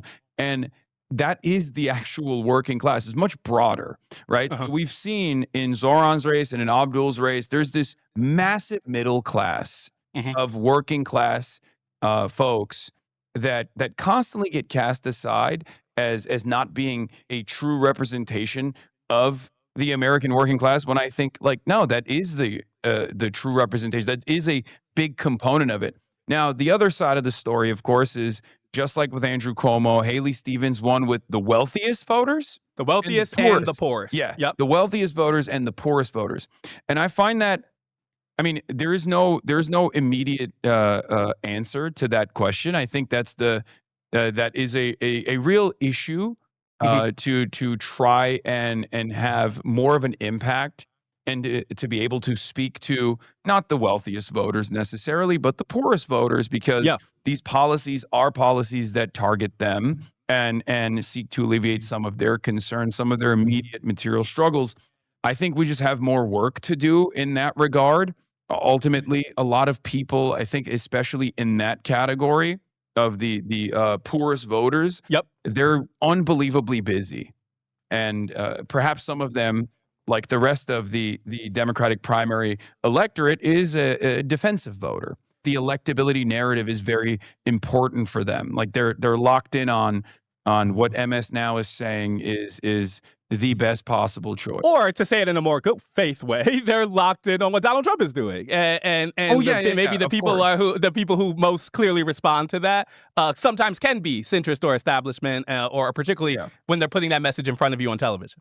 Yeah, no, the reason why I say it like that is you're absolutely right about the Trump thing, by the way, 100%. But we are worried about that as well. It's not like. It's not like someone like myself is saying, I don't care about Donald Trump. I don't care if the Democrats lose. I don't care if the Democrats don't maintain a Senate majority, as long as I get my message across. That's ridiculous. That's never been my concern. I do care. That is precisely the reason why I wanted Kamala Harris to make different choices when she was campaigning. From my worldview, and I think we're going to be able to prove this in at least certain races, this is good policy and good politics, right? Instead, I'm sure you've traveled the country, so I'm sure you've probably had this similar mind-boggling experience where someone, especially in the primaries, will come up to you and say, I really liked, insert left insurgent candidate. I really liked their policies. But I just simply don't think other people will vote for them, so I had to vote for this other person. Yeah, playing pundit in your head is a huge Democratic primary base activity. Yeah, we like to call a it favorite pundit pastime brain. of theirs. Yes. Yeah, we like to call it pundit brain. A lot of Democrats, I think, have pundit brain. That's why I keep saying it's MS Now, it's CNN. These people are terrified of Donald Trump winning, just like we are. They're terrified of Trumpism. We are as well, right? And they're actually more in line with our agenda, and they're a part of this, but they just haven't, I guess, bought into the idea that this could be one way to more effectively destroy Trumpism in this country, effectively destroy any kind of stranglehold the Republicans have. There's a lot in that, and I want to pull out some of it, but I want to go back to the question I just asked. I think it's important to acknowledge what you said. The definition of working class is certainly changing over the years, and I think that's important. But to the point about the poorest voters, you all have confidence, as you have laid out, that the policies are ones that suit those people, but we're not seeing the translation in votes, particularly in the primary so far. Is there something about the DSA message that misses people who didn't go to college? I think people are very cynical. If you're working a gig economy job, you've just been destroyed, right? You've been destroyed by your circumstances. So I think there's an element of like not daring to dream as well for a lot of these voters, where they're just like, yeah, I think this guy's just selling me something. That could be part of it, right? I just don't think that the average American has any confidence in their government. So that's why I always stress the importance of good governance and its associations with democratic socialism, even at the municipal level, even when it comes to constituent services, because we have a lot of work to do to make sure that people trust their government again. Yeah, I mean, I hear all that, and I definitely think that there is a role, and progressives have shown that this year in an active, not just defensive government, but a proactive pitch. Yeah. This is the primary concern. It's a broader concern beyond getting people on board with democratic socialism, is the notion that since the Reagan era, I'm from the government and I'm here to help, is a terrifying prospect for many Americans. It was a very clever mode of propaganda that Republicans put out there, and that has been the most like top of mind concern. Americans just don't trust their government at all. They think the government is never actually helping them. There's no confidence in good governance, and we have to work to fix that. And that does have downstream positive consequences for the broader Democratic Party as well, because the Democratic Party, as opposed to the Republican Party, is the party of good governance. Right? Is the party of more government, bigger government. Democrats since the 90s, unfortunately, have dropped that and have decided to go full tilt into neoliberalism, where they are also tasked with cutting government and cutting regulation. And it's awful. About what it can do for you. Yeah. But I wanted to come back to electability because you mentioned it. It has been something that, the establishment has successfully wielded over the last several years. And one of the arguments they make about these progressive candidates is that their association with you makes them unelectable. Candidates like Abdul El Sayed and Mamdani, they sound like you on Israel, maybe, or taxing the rich, but they don't sound like you when it comes to being complimentary about communism or Mao Zedong, who we talked about in our last conversation. Is Wisconsin not evidence that some of those statements may have an electoral cost? Is Wisconsin not evidence that maybe you're a drag on electability? No, I don't think so. Or at least the campaigns don't seem to think so. And a big part of that is because these close races are regarded as like, upset victories for either party or either faction of the party, because polling was just completely out of whack. Yeah, you're saying it's an expectation game more than you think. Yeah, I think that's a big part of it. And it's ironic because like I never represent that level of confidence until it's done. I'm always very, very nervous until the victory is announced, right? Until the last vote is counted. And yet there is definitely an expectation game there. And when those expectations are subverted in either direction, that becomes the driving media narrative. I think the fact that the Abdul race was so close meant that, the fact that I was able to bring in the under 45 crowd early on and fundraise in key moments probably helped a lot in driving him across the finish line. I hear what you're saying. You're saying there's evidence of you helping those candidates, particularly maybe young people. Yeah. And you don't think that the results in their closeness show some need for the big piker step back or something like that.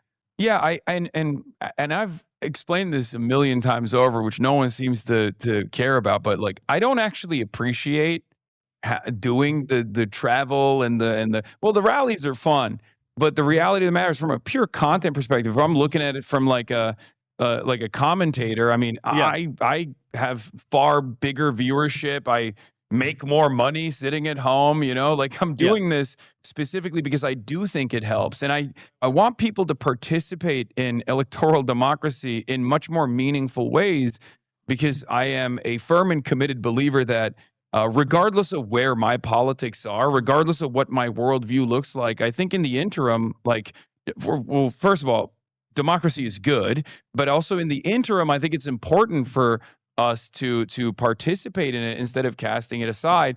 One thing that I always say is it's the age-old notion that, like, if your vote didn't matter, the Republicans wouldn't stop you so aggressively, right? And this goes for not only the black vote, but just all voters in general, and especially working class voters. If your vote was utterly irrelevant, if this machine was going to churn out whatever results it wants to, then they wouldn't spend this much time and this much effort trying to make sure that you don't go out and vote.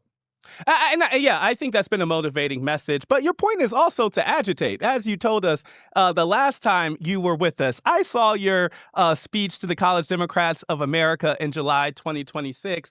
And I also saw that you wore an outfit reminiscent of the former Chinese communist dictator, which sparked some controversy. You got your suit on today, but those things will find themselves in Republican attack ads and have angered some Democrats. I'm asking about actions like that. Do those things make it harder for Democrats to win in November? No, it's entirely dependent on how they use this opportunity. I think it's it's ironically a good opportunity, right? Because that's precisely what happened with Abdul al-Sayed's race as well. But Abdul was so good, just like Zoran was, and just like Zoran still is, at reframing that moment in the spotlight to turn that into a moment where you can deliver your policy platform. The reality of the matter is these things are immaterial. Like, I know that people try to turn them into like major points of manufactured outrage and controversy, but I saw the response to the suit that I was wearing. It's a Zhongshan suit. It's not just Mao Zedong, obviously. But you know what you're doing. You No, know, for I mean, sure. you know good and well. I what do, you're doing. Okay. and I really love that suit, by the way. I mean, it's tailored. I got it tailored in Shanghai from the family that actually invented the Zhongshan suit. Like, it has significance for me. But the way that people were looking at that, the way that Facebook boomers were responding to the Fox News comment on that news hit was very reflective of where Americans are broadly, where the base is broadly, where they almost harken it back to the Obama tan suit. There was a lot of like Obama tan suit comparisons, but they were like, the president's a pedophile. Who cares what this one random guy is wearing as a suit? And I think most voters are there. But having said that, on the other side of it, voters will respond to what they're seeing in the media. So if they're constantly seeing this, there will be, just as much as there's backlash to the negative coverage all the time from the base that go, okay, enough. Like, we don't care about this guy. Who cares? Talk to us about the real issues. There will definitely be a lot of people who are concerned with it. But I don't believe that concern is going to cause people to stay home. But the question is not really whether they stay home, or does that motivate them to vote for the other candidate? Does that motivate them to vote for Stevens? Does that motivate them to vote for Crowley? And no, I don't think that is what, that's what allowed Haley Stevens to perform as well as she did, especially in comparison to the Gretchen Whitmer endorsement and Gary Peters' endorsement, the outbound. Other things matter more. Senator. Of course, they mattered a lot more. So it's always a calculation, right? It's always a calculation for the campaigns. They poll me in these districts. It's not like these guys are, out in the water, totally blind, where they're like, this is Hassan guy. Like, let's just This is an intentional choice around the audience. I think it's pretty clear that progressives think they have a bottom-up message that works, and it's clear that they find candidates like Janet Mills or Haley Stevens inherently kind of ill-fitting for that because of their policies. But it seems less clear to me with someone like Barack Obama, one of the more popular politicians in the party, if not the most popular politician in the country on the Democratic side. But you don't hear progressives talk about Obama-ism with much love. Even El Sayed was quite critical of how Obama used his time in office. So I wanted to use that as a proxy for this larger kind of debate about the Democrats' direction. Do you think Barack Obama is a good model for the Democrats to follow? Are you talking about Barack Obama on the campaign trail, or are you talking about Barack Obama, the administrator, the president? Wasn't the tailor so happy that you wore a suit that he printed out a picture of you wearing it and put it inside his store? Yes. Yes, he did. And I love that suit. And I'm going to keep wearing it too. I'm not going to stop wearing the suit, just for the record. I just wear it to like special events, right? I really like it. It has special significance for me. It's a reminder of my trip to China, which I enjoyed. It's a great suit, and I look good. I look good in it. I'm not gonna stop wearing it. I don't care if people are. I don't care if people take it in a very, like, I would go so far as to say xenophobic direction. Give me a quick answer on the both and how you see those differently. Okay, Barack Obama, the campaigner, is fantastic. I mean, that's, hope and change. It was literally the model that I think DSA candidates are somewhat abiding by right now without even recognizing it. And I know that's going to be very problematic of me to say. People are going to get very mad at me because they only think about Obama, the competent president, right? Obama, the 2008 bailout, Obama with drone strikes and all those associations. Obama with deportations, all of those are big leftist critiques. Yeah, and I would never bring up those critiques because I love Barack Hussein Obama because I really want him to start endorsing DSA candidates, and that would do really well for his legacy overall, I think. But love what are the Barack parts of Obama. Obama, the administrator, that you do think the left is breaking from? No, absolutely. I think that Obama had the popular mandate. The last time any president has had a popular mandate was Barack Obama. And I think there are a good deal of people who feel like that was squandered to a certain degree. And I think it was an uphill battle with a lot of internal division and a lot of corporate influence as well. Like, that is my most charitable interpretation of events, is a guy who actually understands the situation and did at times stick his neck out. What's the uncharitable version of the Obama reading? The uncharitable version? Yeah, I'm not going to say anything bad about my man Obama. He has a great three-pointer. He's so handsome. He has so much aura. And I always think about how good it would be if Barack Obama started jumping for left candidates. Let me move on with the rest of my time. I want to ask you about. I would never. He's just trying to lay a trap right there. You see that? It's messed up. Messed up. Yeah. Obama is my GOAT, and I love him a lot. A couple things that Neera Tanden told us earlier in the week. She says she is committed to a big tent, that vote blue no matter who is something that she believes in no matter what. I wanted to ask, do you share that same commitment? Broadly, yeah, I think so. I mean, there are, it's obviously, if you're asking me about John Fetterman, it's like, there are people who don't fall into that big tent Democratic Party narrative. So I've always been a big advocate of whipping votes and punishing naysayers. I mean, this was a big point that I brought up during the Biden administration about punishing Kyrsten Sinema, punishing Joe Manchin. I don't think Democrats do that all the time. And I don't think that Democrats are also as invested, establishment Democrats are as invested in the vote blue no matter who paradigm, because it's no longer working as effectively as it used to. Because, sometimes you have insurgents that win. And the reason why I say this is because I'm much more favorable to Crowley in the aftermath of Hong's defeat than Neera has been towards Abdul al-Sayed. And that's the Senate majority. So you're much more charitable to the establishment candidates than you think the establishment voices are charitable to the progressives. 1,000,000%. I guess I hear you. I'm saying Neera Tanden says el-Sayed wins. He campaigned with Hassan Piker. She didn't necessarily love it, but she's going to support him in the general because beating Republicans is what's most important. Would you support a Democratic nominee for president that was, awash in AIPAC money, or who didn't support Medicare for all, but J.D. Vance is on the other side? Yeah, you're gonna say that this is a cop out, but I'm gonna deliver the same line that I delivered to CNN as well. Not gonna be a problem. Why? It's like asking me, because it's the equivalence of from my position, asking if I would support a Democratic primary candidate that wins, that is super pro-Israel and awash in AIPAC money, is like asking, will we have a pro Second Amendment, pro-gun rights, and anti-abortion I don't know about that.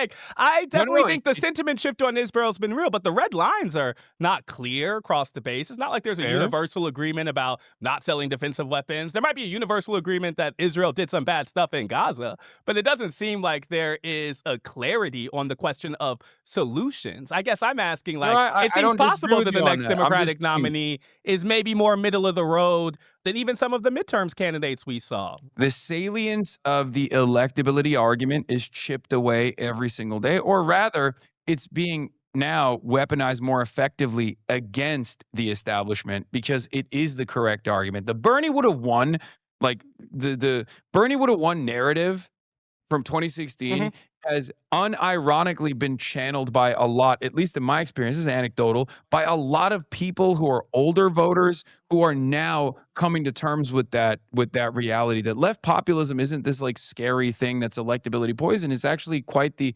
opposite. And the more we prove that in the general, the easier this is going to be for us.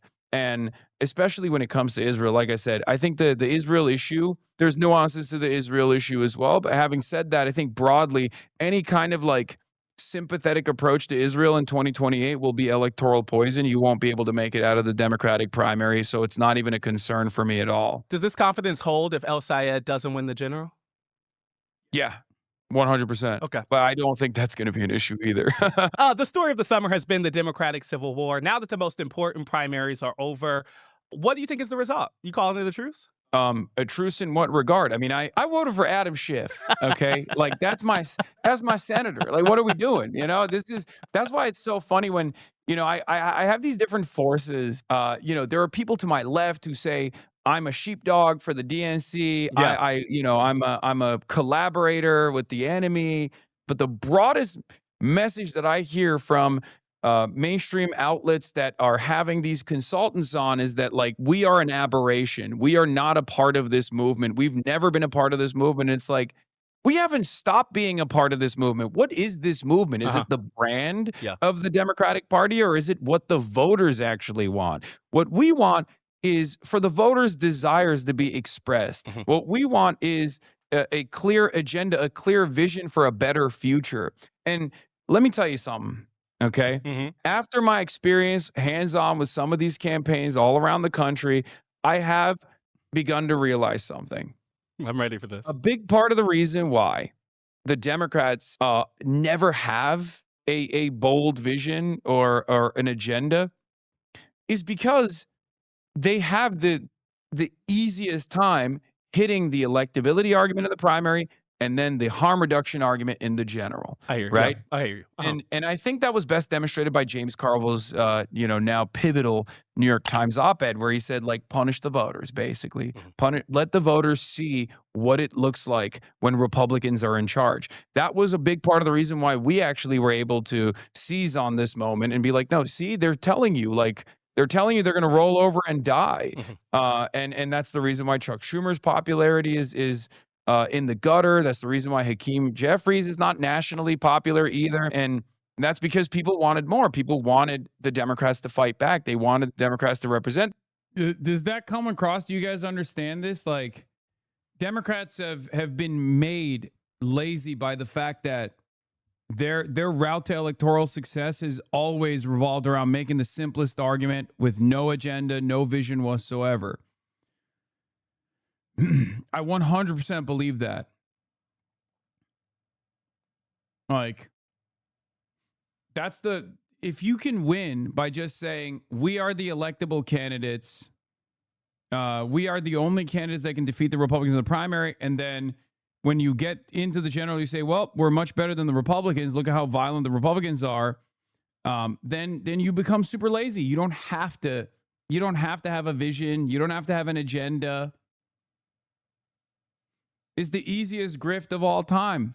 That's how we arrived at the last, multiple decades of Democratic ineptitude. them and they lost confidence in the party. I want to untangle what you just said. Like what the argument you're making is, and I think it's a true one, honestly, is that establishment moderate Democrats over the last couple years, or maybe even longer, have basically run the same playbook throughout these elections. That in the primary, and it works. It works successfully. It works. In the primaries, it's about the scary left and how unelectable they are, and then the general, it's, hey, we're better than these Republicans. And at no point, to your argument, is that really an argument for what they will provide people. At no point is that an argument that centers voters and their concerns. And it has been clear, and I honestly think Neri even spoke to this, that there is a struggle independently for the moderate establishment lane to speak to the reasons of why Trumpism exists in the first place. Yeah. And they have no answer for this, and yet we've had an answer for this even before Trumpism became a thing. And that's my argument. We've had the same exact answer since the 90s. We've had the same exact answer since the ironic third-way neoliberal pivot under Bill Clinton, welfare reform, NAFTA. Like, it's not an accident that the broadest base of the white working class especially left the Democratic Party in droves over the course of those years. Part of that is because labor unions were gutted and destroyed. Manufacturing jobs were shipped overseas. We used to have an industry in this country, and the workers, the industrial workers, would also go and participate in local politics in very meaningful ways. They'd It's that have line from The Wire. We used to build workplace. things here, like And that's not like that's not a crazy argument. It's ironic because I feel like, Trumpism in some respects, even down to the white nativist anti-immigrant agenda, is hearkening back to like the 90s Democratic Party. It's very interesting that they present this like totally new right populist message, but down to the trade protectionism and even like the aggressive posture against migration patterns, you're looking at like a 90s Democrat. Yeah, that's my biggest truc, that it's not wrong to say that like MAGA nowadays, like what Trump represents, or how Trump campaigns rather, like how he talks about defending certain industries, and his anti-immigration stance as well, is literally a 90s Democrat. Donald Trump is a fucking 90s Democrat. This isn't to say that the 90s Democrats were right, especially on everything, but it is ironically what the Democrats used to fight for in the 90s. And I guess it makes sense because he was a Democrat in the fucking 90s. Labor uprising. Yeah. Oh, this is about Blair Mountain, but we'll get to that. Positioning is one that is supposed to be populist and sort of sounds like where Democrats used to be. Hasan, thank you for joining us, and we'll see you again soon. All right. Thank you for having me. So after talking with Piker again, it's clear that there's not much daylight between moderates and progressives on the question of the Big Tent. Neera Tanden says she'll vote blue no matter who, and Hasan says the same thing. Everyone's in agreement, at least for now. But it's also clear that the left still has an electability burden. The establishment's playbook in Wisconsin worked, and Piker knows that and is adjusting. But my biggest takeaway from a year of Democratic civil war? Well, it's a mess. The landscape is still undecided, and both sides, moderates and progressives, have a lot of reasons to feel confident heading into the 2028 presidential primary. So, after a year of midterms primary battles, the fight continues, and in some ways, it's really just beginning. Because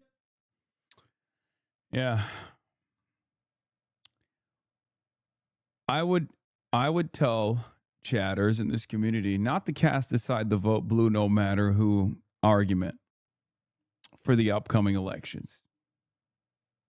Just like the electability argument isn't the worst argument to make, because a lot of people believe in it.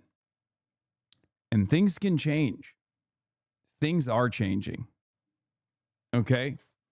That's all I'm saying. Because the reason why I'm saying this is because a lot of voters in the Democratic Party, especially older voters in the Democratic Party, are motivated. They're primed by the electability argument. And in instances where someone from the left flank can be the electability rod, like Bernard Sanders, like AOC, the broad base of support will actually see that, recognize it as valuable, and will very quickly assume that that left flank, that left insurgent candidate is the electable one. Okay? Francesca Hong wasn't able to convince voters that she was the true electability candidate. And the reason why she wasn't able to do that is because she did not get the Bernard Sanders or AOC endorsement. If she had gotten those endorsements, Folks, it's midterm. If she had gotten those endorsements, at least one, there would be plenty of voters who would be convinced that she is electable enough. Okay? That's the argument that I'm presenting. You understand? There's now two poles in the party, in the base. People who think Bernie would have won, and people who still think Hillary Clinton was the electable candidate, but you know the broad voters betrayed her. These are the two different polls broadly. This is obviously reductive. I'm not, this is just very broad analysis. Okay? But there are a lot of people who have crossed over from the Hillary would have won camp to the Bernie would have won camp. A lot of older voters. So now Bernie has unbelievable amounts of influence over the base. And he doesn't want to wield it. He doesn't want to burn it, right? He doesn't want to empty out his clip by making a choice with Francesca Hong, because I think ultimately, this is pure speculation, but I think ultimately Bernie thought that Francesca would be too difficult of a race to promote, especially given the limited, especially given the limited. Sorry, I just got a text message. It fried my brain. The limited power that we have. We can't be overextended. That's what Bernie's thinking. And he's like his full focus is on Abdul al-Sayed, which is the correct choice anyway. And for that reason, I think he was probably worried that Francesca Hong would be too difficult a race to push. He looked at the polls and saw her as a toss-up. And that's the reason why he made that choice. So it's not dissimilar to Zoran telling Chiose not to run against Hakeem Jeffries. It's kind of like that. I think it was wrong, by the way. I think that it was the wrong decision. Just so you understand. If he endorsed her, she would have won. I'm talking about in the general.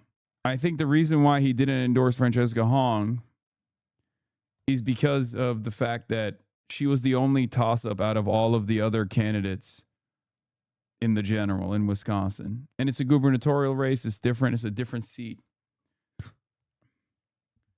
It's one that has nothing to do in many respects with the makeup of the Senate, with the makeup of the House of Representatives. So that's the difference. It would have drawn so much aggro too. And the data center guy is electable. Guys, I'm just telling you what I think Bernie's calculation is.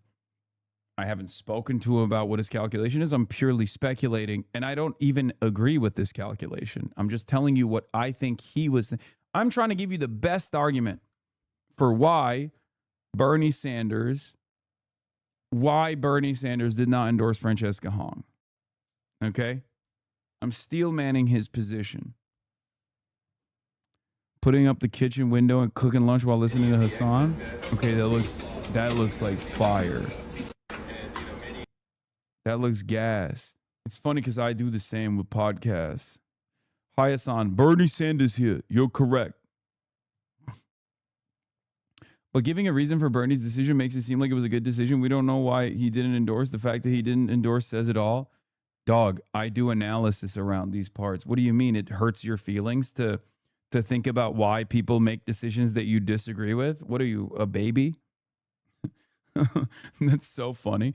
I'm sorry. you're not allowed to engage in analysis around these parts, especially if it makes my baby brain hurt. Term season, and there is one target audience the Democrats are desperately trying to pander Hassan to. Minhaj made this more perfect union video, how Democrats abandoned the working class with more perfect unions, John Russell, and a lot of people got mad at him. I'm not talking about Subaru moderates, granola NPR whites, or Cupertino lizard people. I'm talking about the working class. The working class. The working class. In the working class neighborhoods, I represent regular working class folks. What has he done for the working class? So who are the working class, and why are Democrats so thirsty? I think one of the worst. Okay, here's another controversial hot take that's going to piss off a lot of people. I think one of the most annoying aspects of Woke One or 2016, you know, the weaponization of hollowed out identity politics, non-intersectional identity politics, because it didn't feature class, was this notion that people would always say, oh, when you say the working class, you mean the white working class, sweetie. I hated that shit so much. Maybe people are going to get frustrated at hearing me say this, but there were certainly some people who were doing that, okay? But the reality of the matter is, it doesn't matter how people were weaponizing that statement, okay? What matters is what it actually means. Because the American working class is just like America. It's very diverse. And some people, unironically, sincerely believe when they said working class, they meant white working class, hard hat wearing, 55,000 coal miners that remain in this country, okay? But I hate it when people leaned into that idea that, like, you shouldn't say working class because what you mean is white working class. Okay. Black people are a part of the working class too. Who cares?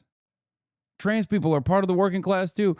I hate the, like, anti-IDPOL people. I'm such a centrist on this stuff because I also hated the anti-identitarian people, like the folks who would say, like, trans issues are not relevant to the working class. It's like, no, they still are, because trans people are a part of the fucking working class. To prove that they are the true party of working class Americans. Now, some terms show up in political discourse gradually, like neoliberalism or polyamory. But working class had a very specific moment it entered the mainstream. 1:35 a.m. Eastern Standard Time on November 9th, 2016. Some big news here, Megan. Huge news, actually. Huge. The AP now projecting that Donald Trump has won the state of Pennsylvania. That is the race, frankly. It's been almost 10 years since Trump broke through the blue wall, winning Wisconsin, Michigan, and Pennsylvania. And liberals suddenly remembered that everyone can vote, and it's not just a Capital One rewards perk. For months, the media fanned out across rural America to study working class Trump voters like gorillas in captivity. Or like, small business owner want banana? Me, Soledad O'Brien. Me, friend. Reading Hillbilly Elegy became doing the work. That book actually shot back to #1 a week after Trump's inauguration. Liberal guilt made J.D. Vance. God, liberals fucking love, liberals love when chuds are like, I'm the real white working class whisperer. Look at me. Oh, it's literally fucking catnip. Like, MS Now, formerly known as MSNBC, is responsible for J.D. Vance's career.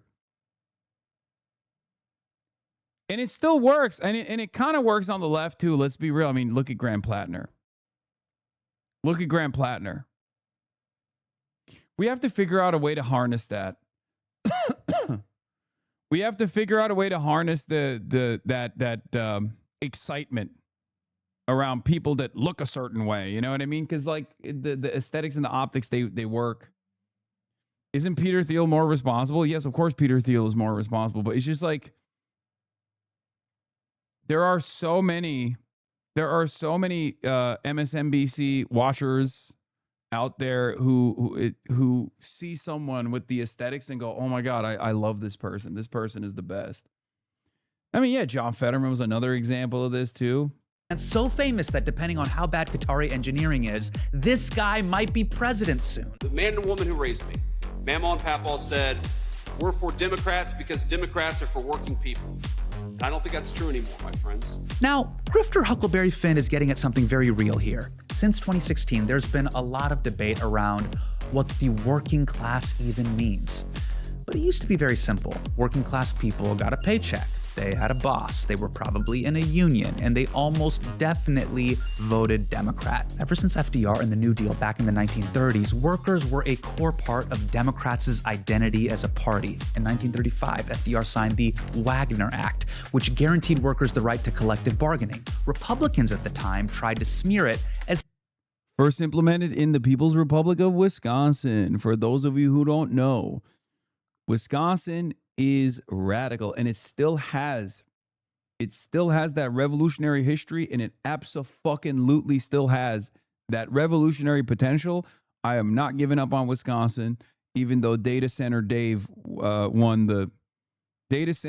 Crowley won the primary, okay, by an ass hair. Socialist, but Dems didn't give a fuck. They passed Social Security later that year and were like, yeah, Social Security, social. We put it right in the name, bro. Come at us. In 1938, Democrats created the minimum wage in the 40-hour work week. And in 1965, they started Medicare. They're calling them David Centers in Wisconsin.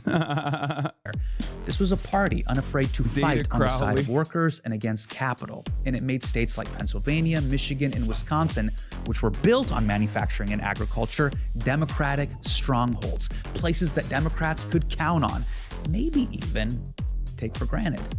I mean, why would Hillary even need to visit Wisconsin? Now, I know what you're thinking. Really? Hassan, you're going to relitigate 2016 all over again? I'll be honest with you. I feel like relitigating 2016 is kind of hack as a concept. So what I'm going to do is relitigate the 1990s.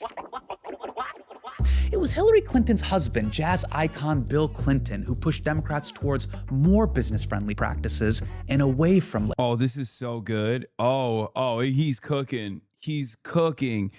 Let's go back to the 90s. Let's talk about NAFTA. Let's talk about third-way neoliberalism. That's where it was invented, by the way. Because if you look at the trend lines in American politics, you have the New Deal era, and Democrats are dominating, right? New Deal liberalism, New Deal Democrats are dominating, and they end up dominating so hard that Republicans have to play ball, okay? They have to play ball all up until Ronald Reagan. Post-Reagan, it's the Republican Party now. It's the Republican show now. And every Democrat and every Republican that came after Ronald Reagan always went along with that same agenda of Reaganomics, destroying the federal government, destroying the regulatory agencies, slowly but surely chipping away at their power, destroying the welfare apparatus, as Bill Clinton did so much of this, by the way. It's crazy. And therefore, destroying the labor unions and what remained, the manufacturing base in the United States of America, and you know, therefore destroying the party's base of support, the Democratic Party's base of support. If you have no labor unions, you have no political participation. Slowly but surely, the labor unions chip away at their power and end up going. The rank and files end up going for whichever party they think is more important, because the culture war is the only thing that people talk about. Labor. Bill Clinton's 1992 platform was silent on antitrust and monopoly power, which had been a party plank for Democrats for over 100 years. And the next year, he signed NAFTA, which enshrined into law that investor rights would get priority over labor rights. This was all happening as inequality was getting worse and leaving the working class behind, which was totally understood at the time by the people inside the Clinton administration. In fact, this is Clinton's labor secretary, Robert Reich, speaking in 1994, just a year after NAFTA was signed. My friends, we are on the way to becoming a two-tiered society, composed of a few winners and a larger group of Americans left behind, whose anger and whose disillusionment is easily manipulated. Today, the targets of that rage are immigrants and welfare mothers and government officials and gays, and an ill-defined counterculture. But as the middle class continues to erode, who will be the targets tomorrow? Don't worry, Rob, it's still the same people. But Clinton didn't just stop at NAFTA. In 1996, he signed the Welfare Reform Act, ending cash assistance for millions of people in poverty, and then bragged about it in campaign ads. He signed tough welfare reform, work requirements, time limits, forced teenage mothers to stay in school or... Yeah, Eisenhower, Republican expanded Social Security and disability benefits. Nixon created the supplemental security income, made the EPA, and expanded food stamps. The Republican Party was always center right, but Reagan ratcheted the party so far right. No, that's my argument. My argument is all of those Republicans that came after FDR had to play ball with New Deal democracy because it was such a popular force that they were the ones who were on the defense. Reagan switched it, and Democrats became the party that was the defensive party, the party that was at the mercy of Reaganomics, neoliberalism. That's why I say, like, there's different eras in American politics, and we're actually going through one right now. Whose benefits? Yeah, Bill, I'm sick of these welfare queens not fit. How did Reagan switch it? Unbelievably dominant force in American politics. What do you mean? Culture wars, talking about how shifting people's attention away from shifting people's attention and priorities away from economic issues to culture war issues. Crime, racism, like crack epidemic, destruction of the labor force, destruction of labor unions, the introduction of wedge issues, really leaning into Paul Weyrich and his moral majority movement, evangelical whites in the South. Finishing The Great Gatsby. Here's what's crazy about that ad. Those aren't even black teenagers. Do you know how Republican you have to be to go after white teen moms? Now, once Bill was done handcuffing the working class, he unleashed the investor class. Ronald Reagan radicalized all the evangelical Christians with the abortion issue because they didn't really vote. Yeah, and then they became, since the Reagan era, they became the most domineering force with outsized political influence in American politics, the white evangelicals. Well, their initial white evangelicals started voting or started getting mobilized around school choice because they didn't want schools to be desegregated. That's where it first started. But yes, Ronald Reagan mobilizing them around abortion was how they became the force that you know now in the United States of America. Yeah. Because like the introduction of white evangelicals as a voter bloc actually predates Ronald Reagan and predates the abortion issue. It actually started off with school desegregation. That was their primary concern. You know how those like protests that would take place outside of schools that were desegregating in the South? That was all white evangelicals. That's why I said Paul Weyrich, the moral majority movement. It initially started with anti-black racism. Anti-black racism is foundational for America. It's always been a fundamental driver for a lot of people to make decisions, oftentimes at odds with their immediate material circumstances improving. Repealing Glass-Steagall and passing the Commodity Futures Modernization Act, which basically turned Wall Street into a giant casino. Now, there's a reason people look back fondly on the 90s. This actually worked for a while. There were budget surpluses, economic growth soared, millions of jobs were created, housing prices went up and up and up. What could possibly go wrong? Lehman Brothers, a 158-year-old firm, filed for bankruptcy. The House passes a sprawling $700 billion government rescue of the financial industry. 2.6 million jobs were cut from the economy last year. That's the greatest decline since 1945. Why weren't we bailed out? That live grenade of financial deregulation that Bill Clinton left in the economy, it all blew up in 2008, right when I was graduating college. And thanks to the weakened social safety net, further weakened by George Bush, millions of people were pushed into poverty. And by the time Barack Obama came along, things were starting to get a little awkward. Even though anger at Wall Street was spiking, it was still an important source of funding for the Democratic Party. Now, Obama at least gestured towards fighting on behalf of the working class. But let's be clear who Senator McCain's fighting for. He's not fighting for Joe the plumber. He's fighting for Joe the hedge fund manager. He was so goated. It's crazy. That's why I always separate Obama the campaigner versus Obama the president are just like two different Obamas. Okay. That's also partially why, like, just watch him from 2008, just run the game tape and just copy it. Honestly, fucking take the game tape from 2008 and just copy it, copy paste it. You will win everywhere, I think. Why do you think he flipped so hard? I mean, I kind of brought this up with Ested. He was up against a mountainous force that was impenetrable. It was an impenetrable fortress. If I were to be as charitable as possible to Barack Obama, I think he knows better.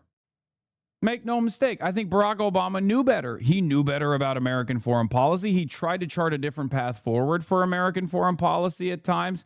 He got punished endlessly for it.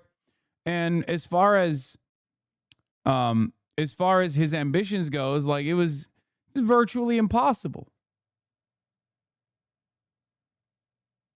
He wasn't as much of a diehard ideologue as he needed to be. That's the other thing. I mean, you look at the forces at play with Obama, and now you look at Zoran, right?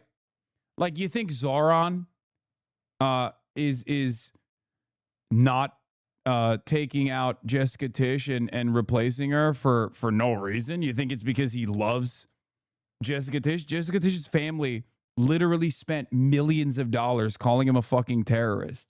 It's the same shit. Sometimes you can't fight. Now, for us, the environment is different. The material conditions are different now for a figure like this to actually yield a lot of success. I think we memory hold 2008 a little bit and make Obama's campaign to be much more progressive than it was. He always positioned himself as relatively moderate, especially on cultural and tax issues. He was anti-establishment, though. Yeah, I think that is just the American broader attitude in general. He wasn't woke in the way that we understand it in 2026, but he was anti-war. That was huge, right? Like, he had all the broad through lines of a populist, left populist candidacy, a left populist movement. That's why he was so popular.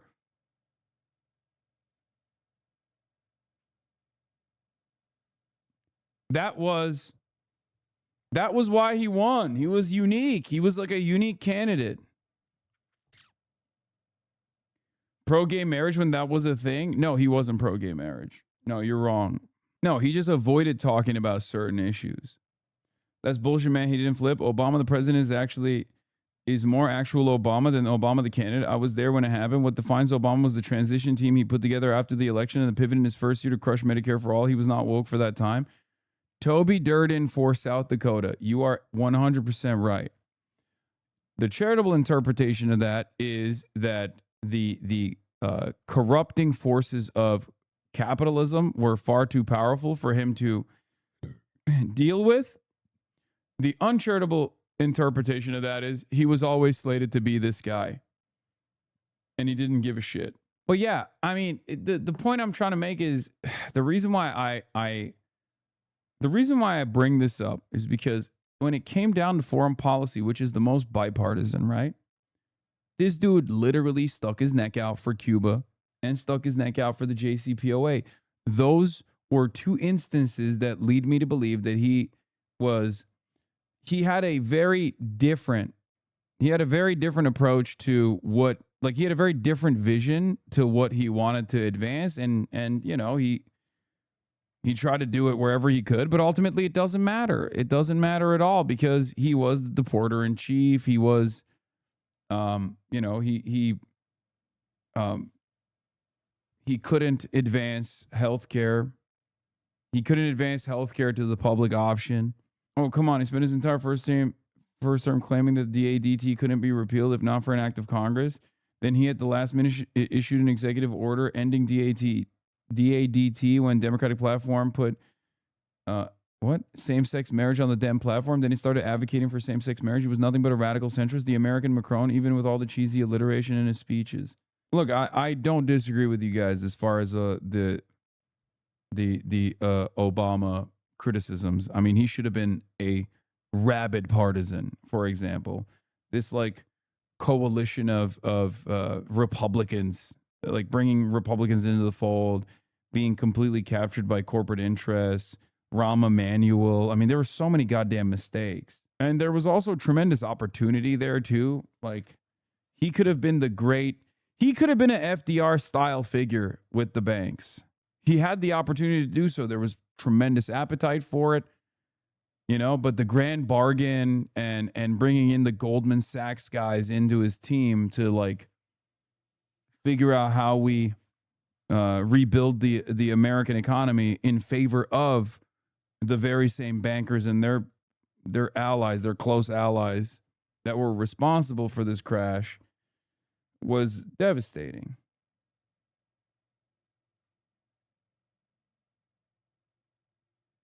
But on Obama's watch, no bankers went to jail and inequality kept skyrocketing as union membership continued to fall. And when all that hope he sold didn't come through, it curdled into cynicism. Working class people kept going into the voting booths, pulling the lever, and nothing changed. In fact, a 2014 study of policy outcomes over 20 years found that economic elites have substantial independent impacts on U.S. government policy, while average citizens have little or no independent influence. Like, there are numerous competing forces here. I think white supremacy obviously is a huge one. Like Barack Obama being black literally broke so many people's brains. Like there are so many unvarnished, hateful people out there that just saw that and were like, a black man is leading this country.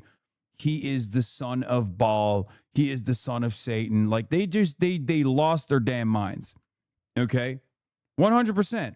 Trump was, in many respects, the perfect cudgel to that, the perfect like revenge fantasy to a black man running the country. Okay? But there were also other failures, I think, that played a big role in this as well. Like the promises squandered, the opportunities squandered, the fact that material conditions did not improve. Like the amount of two-term Obama voters that flipped to Donald Trump means that populist rage that he channeled and did not follow through on in terms of good governance absolutely played a major role in people looking for an alternative. And I think a lot of people refuse to reckon with that because they just simply see, that he was a black man and doors open, They don't see the other side of the story. They don't see the impact of like how much the economic conditions motivated people into seeking out an anti-establishment alternative, which ironically enough was a fucking Clinton-aligned rapist billionaire. You know what I mean? An Epstein buddy. But he was quote unquote anti-establishment enough, right? That's what Donald Trump was. A way to put a hatchet through the system that had not given these people what they thought they would receive. I don't know why people refuse to reckon with that. People were demanding a wrecking ball. They didn't get what they wanted. They didn't get what they wanted from Obama. They thought Obama would actually prove to be this hope and change candidate. They didn't get that hope and change. So now they were like, all right, fuck this. I'm looking for something else. It was basically a math proof that the 1% ruled and the 99% drooled. So unless your dad works for Blackstone or BlackRock, you're fucked.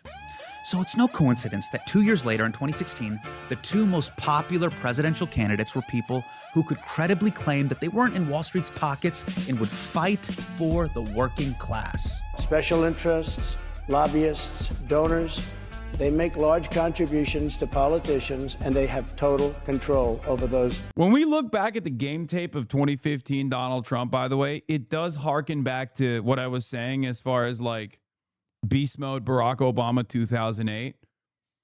Like, so much of the current cult, so much of the current Donald Trump cult, the MAGA cult, still are in the cult because of this. They saw this shit and they were like, this is unfucking believable.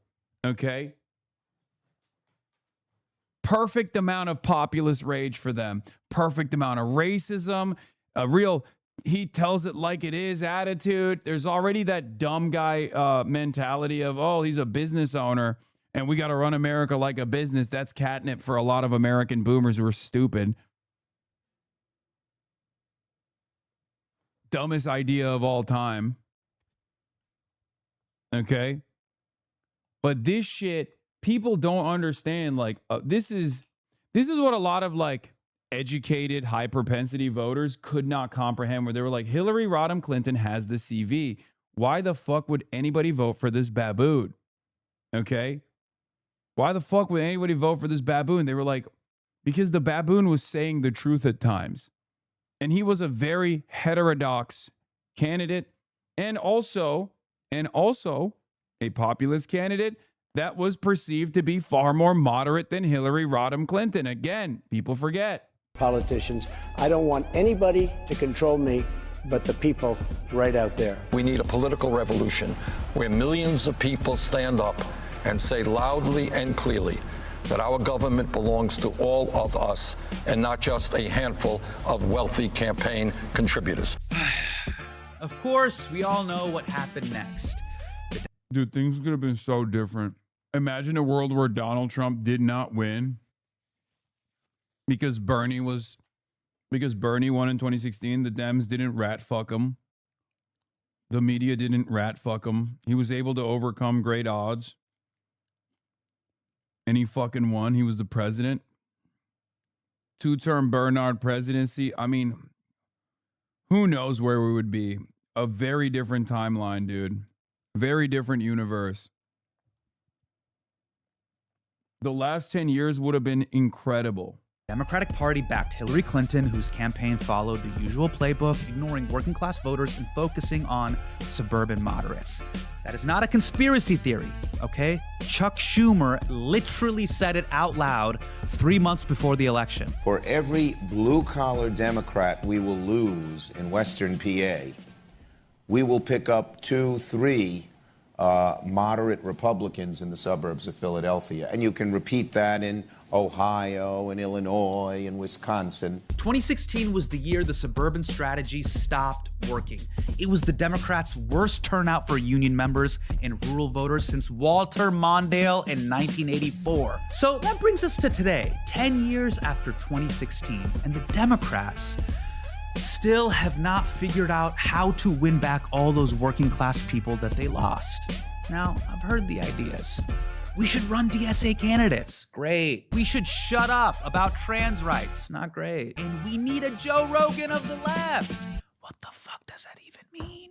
But it's clear that there are millions of Americans who still feel politically homeless. A recent poll showed that 43% of Americans are not happy with either party. Honestly, I thought that number would be higher. The way this is always framed by the media is a blue versus red problem. The country has never been more divided. We've never been more divided. Our politics have never been more divided. Our country's never been more divided. Our country's never been more divided than it is today. This country has never been more divided. But there are ways in which the working class is very united. They are united in hating the billionaire psychos running the economy. They are united in their opposition to the Scrooge McDuck corruption in Washington. And now we're seeing the rise of maybe the most energetic, bipartisan, working class coalition that we have seen in a generation, who are all saying in unison, fuck AI data centers. The backlash against AI data centers is growing, with protests from coast to coast in dozens of states today. The issue uniting many Americans across the political divide. We don't want this. It is not going to benefit us in any way. We are not going to pay double the amount of our utility bills. Do you understand that? Of course, since that is the primary motivator of most people across party lines, on the one hand, you got a Republican in Wisconsin presenting himself as being anti-data center to outflank the Democrat who up until recently was running around talking about how much he loves data centers. The reality of the matter, of course, is both of them are in favor of data centers in the exact same way. That's the beauty of politics. And then people fucking wonder why people are tapped out. I wonder how people have such an apathetic perspective to politics in general.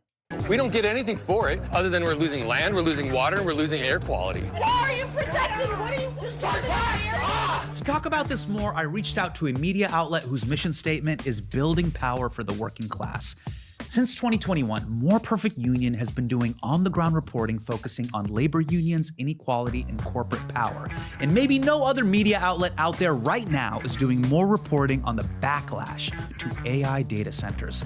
So I sat down with one of their reporters, John Russell, a West Virginia native, someone who has spent years having real conversations with working class voters, trying to genuinely connect with them in good faith. We talked about the bipartisan coalition forming against big tech. It's a mask-off moment where people can see what side you really are on. How he connects with people who maybe don't share his politics. If they know you're coming from a genuine place, you're not trying to hide something, you're being upfront about who you are, that can kind of set the tone for a conversation. And as someone from Appalachia, I got his take on the vice president. What is your take on J.D. Vance? Oh, trash. Trash. I mean, what's everyone's problem with J.D. Vance? I think I have the best take on this, and also for people to judge. For places like the Appalachian region, when you see a guy like J.D. Vance or Pete Buttigieg roll into your neighborhood, roll into your town, the factory is going to fucking close down. That's what that means. And those guys can clock that inauthenticity. They can clock that consultant speak from a mile away because they've seen J.D. Vance a million times over, okay? Guys like J.D. Vance or guys like people who just come into your fucking town, they're wearing the khakis, you know the fucking factory is shutting down. They're eliminating redundancies. Other than all the stuff he says and does and is. And of course, his face. Hurry right away, no delay, stop the day. Make your daddy glad and ask us your last. West Virginia is one of those states that your hand is a map of it. And it is a middle finger, and it's perfect. So this literally, this is West Virginia, Eastern Panhandle. Okay. You got Maryland down here. Yeah. You have Morgantown. So Wheeling's right here. Okay. This is Ohio. Mm-hmm. I grew up here, but it's like Ohio, West Virginia, Pennsylvania, all these states. Like this area is where like generations of my family's from. The cuts for us there is this place called the Pits. They want to currently build a 3 gigawatt data center on the Pits. Yeah. What the Pits is thousands of acres of absentee land, like in the hills, that for decades, like an outlaw dirt bike culture has taken over. Oh, shit. East of the Mississippi, if you want to go crazy off-roading, look this up on the internet. Yeah. You go to the Pits outside of Wellsville, Ohio. And it's like there are no rules. Nobody knows who owns the land. It's like a dirt bike gang has taken this over. So X Games meets the Lost Boys from Peter Pan. And I'm seeing this like, data centers are uniting left and right. Yes. In crazy ways. Yes. And I'm watching like everybody I grew up with in high school who I saw like send a dirt bike off a cliff like organizing petitions against data centers. Right, And I'm right, like, right. there's something to work with here. Yeah, totally. You High know? school Johnny Knoxville is like, fuck these AI get data these centers. out of here, dude. They'll dismantle it. Okay. One of the things that I love about the videos that you do for More Perfect Union is you actually go out into the field and you do practical reporting. You are not a cable news pundit sitting on a round table. This guy has one thing that I will never have, and I'm a little bit jealous of it. He can fucking be one with the chud. I will never be able to be one with the chud in the same fucking way that he can. Like, he goes out there, he's from West Virginia, he speaks the language, he's a real chud whisperer, and I wish I could get a fraction of that. You know what I mean? It's the mullet. You need one? No, not even like Andrew Callahan. Andrew Callahan has too much like Seattle anarchist stink on him. No, this is different. Basically arguing with someone before commercial break. Yeah. I want to chat with you. Let's break down a few words that get thrown around. Yeah. In media circles oftentimes. Let's start with rural America. If you're living in rural America, I think one of the things it's defined by, regardless of where you go, is extraction. Like if you are... Yeah, you were born in New Jersey, black, white, whatever. If you were born in the Midwest, chud is in your DNA, you can't fake it. Yes. Like, I can only be a studier, a student of the chud. He was born into it, okay? I can only seek to understand the chud. I can never be the chud. In the middle of the country, like large-scale monoculture agriculture, where monopolies are owning all the inputs. That's kind of the economy that you deal with. If you're in the mountains of West Virginia, it's been the extractive industry of coal. That's rural. If it takes a while to drive to go get groceries, rural. You know, there's all these indicators that fall on a spectrum, from, you know, the city center to the suburbs to the exurbs to where it takes a while to get to Walmart, you know. But I would say, you know, the extraction economy is a major theme in like the rural coverage that I do. And that always comes paired with, you know, I think of the coverage we did of West Virginia data centers. Like there's such a push to put these things in communities that have already had most of their wealth taken out of there. Yeah. They're used to it. And so the next wave of this wealth extraction is something like data centers. And I think that's a uniting thing. For the people in my audience, yeah, who perhaps have family members that voted for Donald. For the record, that's how you know this shit is capitalism. White supremacy at the end of the day is simply used as a weapon to divide the working class, and it works. It's very effective. But if white supremacy was the primary force that American society was designed around, they wouldn't be fucking white people so hard in West Virginia. Like that, at the end of the day, you can't overcome that. Like you have to recognize it. It's ironic because white supremacy is the primary force that caused West Virginia and the West Virginia whites to basically live in these dire straits, in these dire circumstances. But if there was any sort of legitimate investment by those in positions of power to prop up white supremacist values as anything but a divisive force to dominate the working class, then these rural whites would not be living in these sorts of circumstances. Right? That's what a lot of people fail to comprehend about the that's what a lot of people fail to comprehend about like the ultimate purpose of white supremacy serves. It is a tool. Okay? It is a tool. Okay, but that's a point of connection. Trust when I say white boys in the dirt build crazy dumb shit. Like brothers in the city jump shit. We know we shouldn't. Every city kid has jumped a car on a bike. Every country kid has jumped a creek on a rust bucket. Yeah. But even think about that. The perception, the broad perception of, like, here's what's interesting, right? Like, the dirt bike dynamic is so interesting Because you go to the fucking urban areas in Philadelphia, what are the youth invested in? Dirt bikes. Okay? You go to rural Appalachia, what are the youth invested in? White kids, dirt bikes. They love dirt biking. They love fucking around with dirt bikes and doing dumb shit with dirt bikes. Sometimes quads as well. But the media perception on the dirt bike equation is like, when black teenagers are doing it, it's crime that must be punished. When white teenagers are doing it in Appalachia, it's still crime, but they just like kind of go, up. Those are boys being boys, right? So it certainly clouds our judgment, or it certainly changes our perception of the same exact thing that we're looking at. But there's two ways of looking at it, which is, you're unified. Yeah.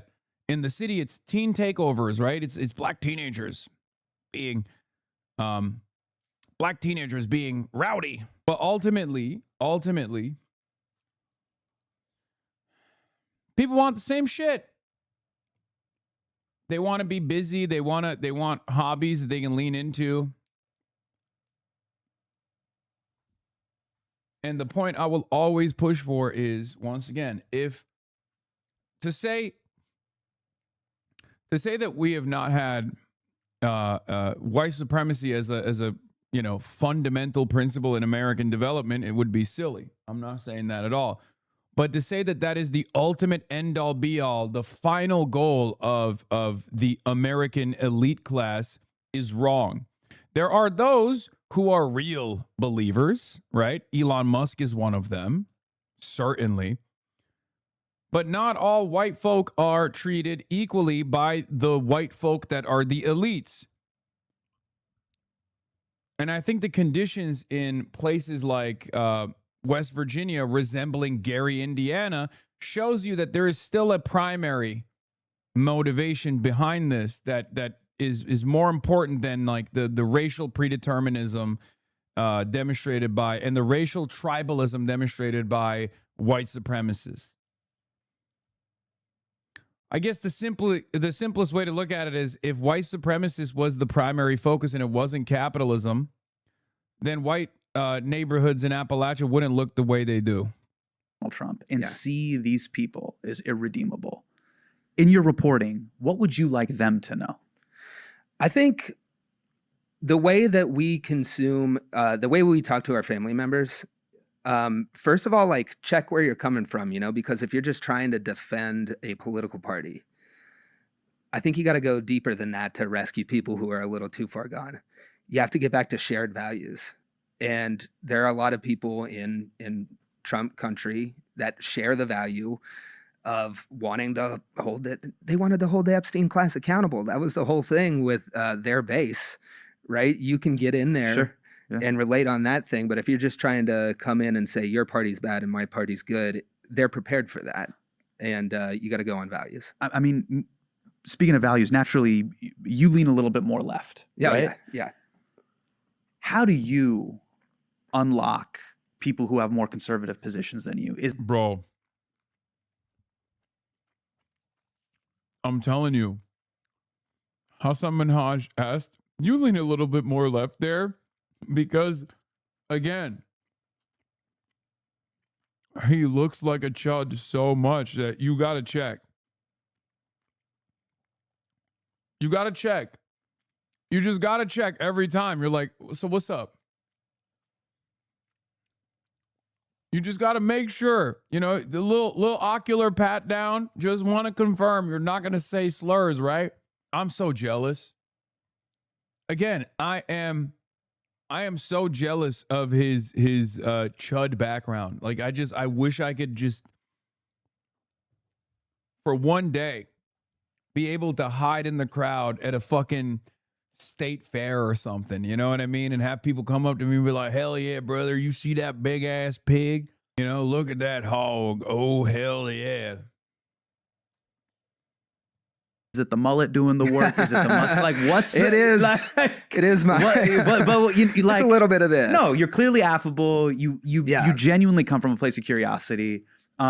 But what did you find was the way that you connected with people that don't vote like you, or perhaps share the same values that you do? Well, it does help to look like this, you know. But I did find, growing up where I did, before I got hired at More Perfect Union, I worked at a dive bar. Shout out to Johnny's Bar, baby. Shout out to Johnny's Bar. And that's where I learned something that helps me in my work all the time. Let me just be normal. Treat people like people and expect there to be disagreements regardless. And you will be able to unlock so much. That's the major difference, is like, this dude very clearly grew up in a conservative environment, you know, and worked around conservatives, were around conservatives in general. So of course he's fucking normal. He understands that people on the internet make it seem like you can't have a normal conversation with the craziest Trump hog, right? You can. I do it all the time. It's fascinating. It's a fascinating experience. I do it all the fucking time. And slowly but surely you get to penetrate their consciousness a little bit. Where, like, one of the things that I've been doing lately, I'll tell you, this is very successful. And this might help with your chud parents, by the way, chatters. I get a lot of Fox News coverage, right? You know what I tell? The MAGA parents and MAGA folk that I talk to? I'm like, you know, when you're out there and the Democrats hate you and the Republicans hate you, you must be doing something right. After all, you know who else they did this to? Donald Trump. That is fucking catnip. Okay? When you tell your MAGA parents, like, yo, look at Fox News coming after him and look at CNN coming after him, and then you remind them, because they were there when Donald Trump in 2015 was getting ass blasted by Fox News and ass blasted by CNN and everybody else. If you hit him with that comparison, they would be like, ooh, that's interesting. Double points for reminding people that happened to Bernie as well. And this is how you win your MAGA parents. Like, you can invoke confidence in them. You're right, but it's so fucking stupid. Okay, man, whatever. Okay, Mr. Elitist, who cares?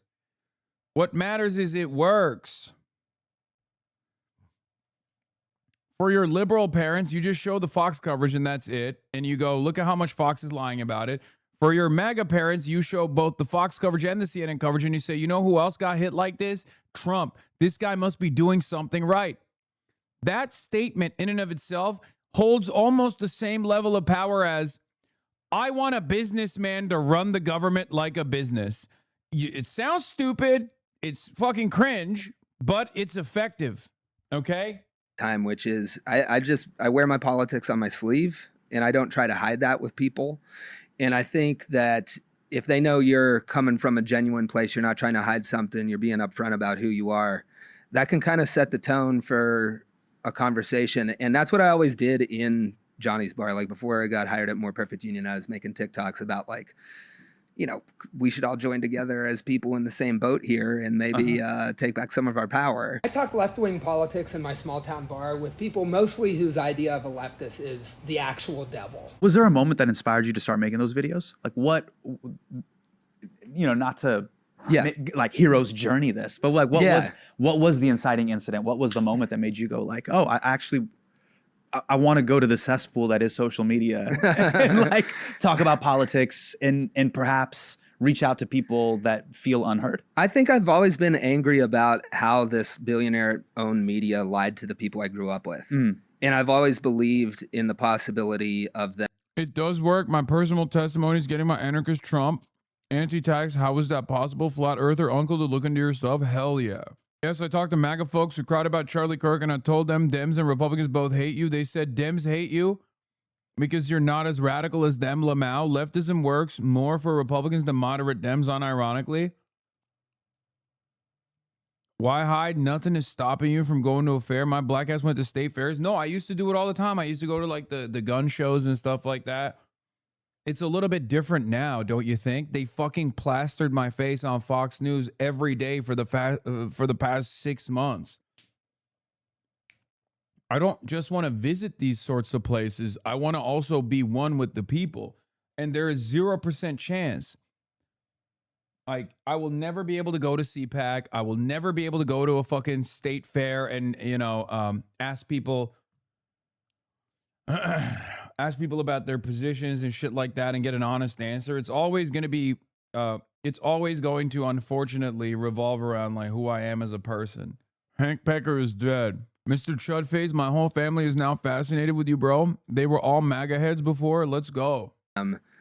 Joining together with other people who are in the same boat so that we can end some of this suck that we're currently in. And I was like, there's got to be a way to do this. And everyone's on their phone, so why don't we pump out some stuff and see what happens? Maybe suggest, hey, we should all get together on this. So this idea of joining together, right? Yeah. People talk about coalitions all the time. It's something that you've really focused on. A thing that gets talked about in lefty politics is the idea of building coalitions around the working class. Yeah. How would you define working class? Yeah. Anybody who doesn't make their money from owning stocks. Anybody who makes their money from selling labor. Anybody. Yeah. And if you want to get really down to it, my attitude on it is like, especially given how much, pensions no longer exist. So like retirees everybody has a 401k. Then if your yearly net worth increase broadly is coming mostly from your wages, like overwhelming majority of that is coming from your wages as opposed to capital accumulation, then you're still a wage laborer. If over 50% of your money comes straight from your own labor, then you're still working class, in my opinion. Or at least like you're a wage laborer. Who, like, if you can't call selling their own labor. No, I know. The reason why of course, the Marxist definition of proletarian is a wage laborer, someone who sells their labor to a boss. What I'm simply saying is that in this day and age, there are a lot of people who are wage laborers, but also have a 401k. Does that mean they're a capital owner? Because technically they're engaging in capital accumulation. That doesn't matter. So, Howard Lutnick, you're working class. Got it. If something that you say in public moves markets or starts wars, then you might not be working class. This is the first time I've actually really heard this articulated well this way. You're basically talking about labor that perhaps works for companies. You could work at a grocery store. You could work describe basic Marxian concepts at a variety of different places. But if you are not part of the equities class, you're part of the working class. To me, yeah. If you get chat. Notice how he didn't get into dense literature.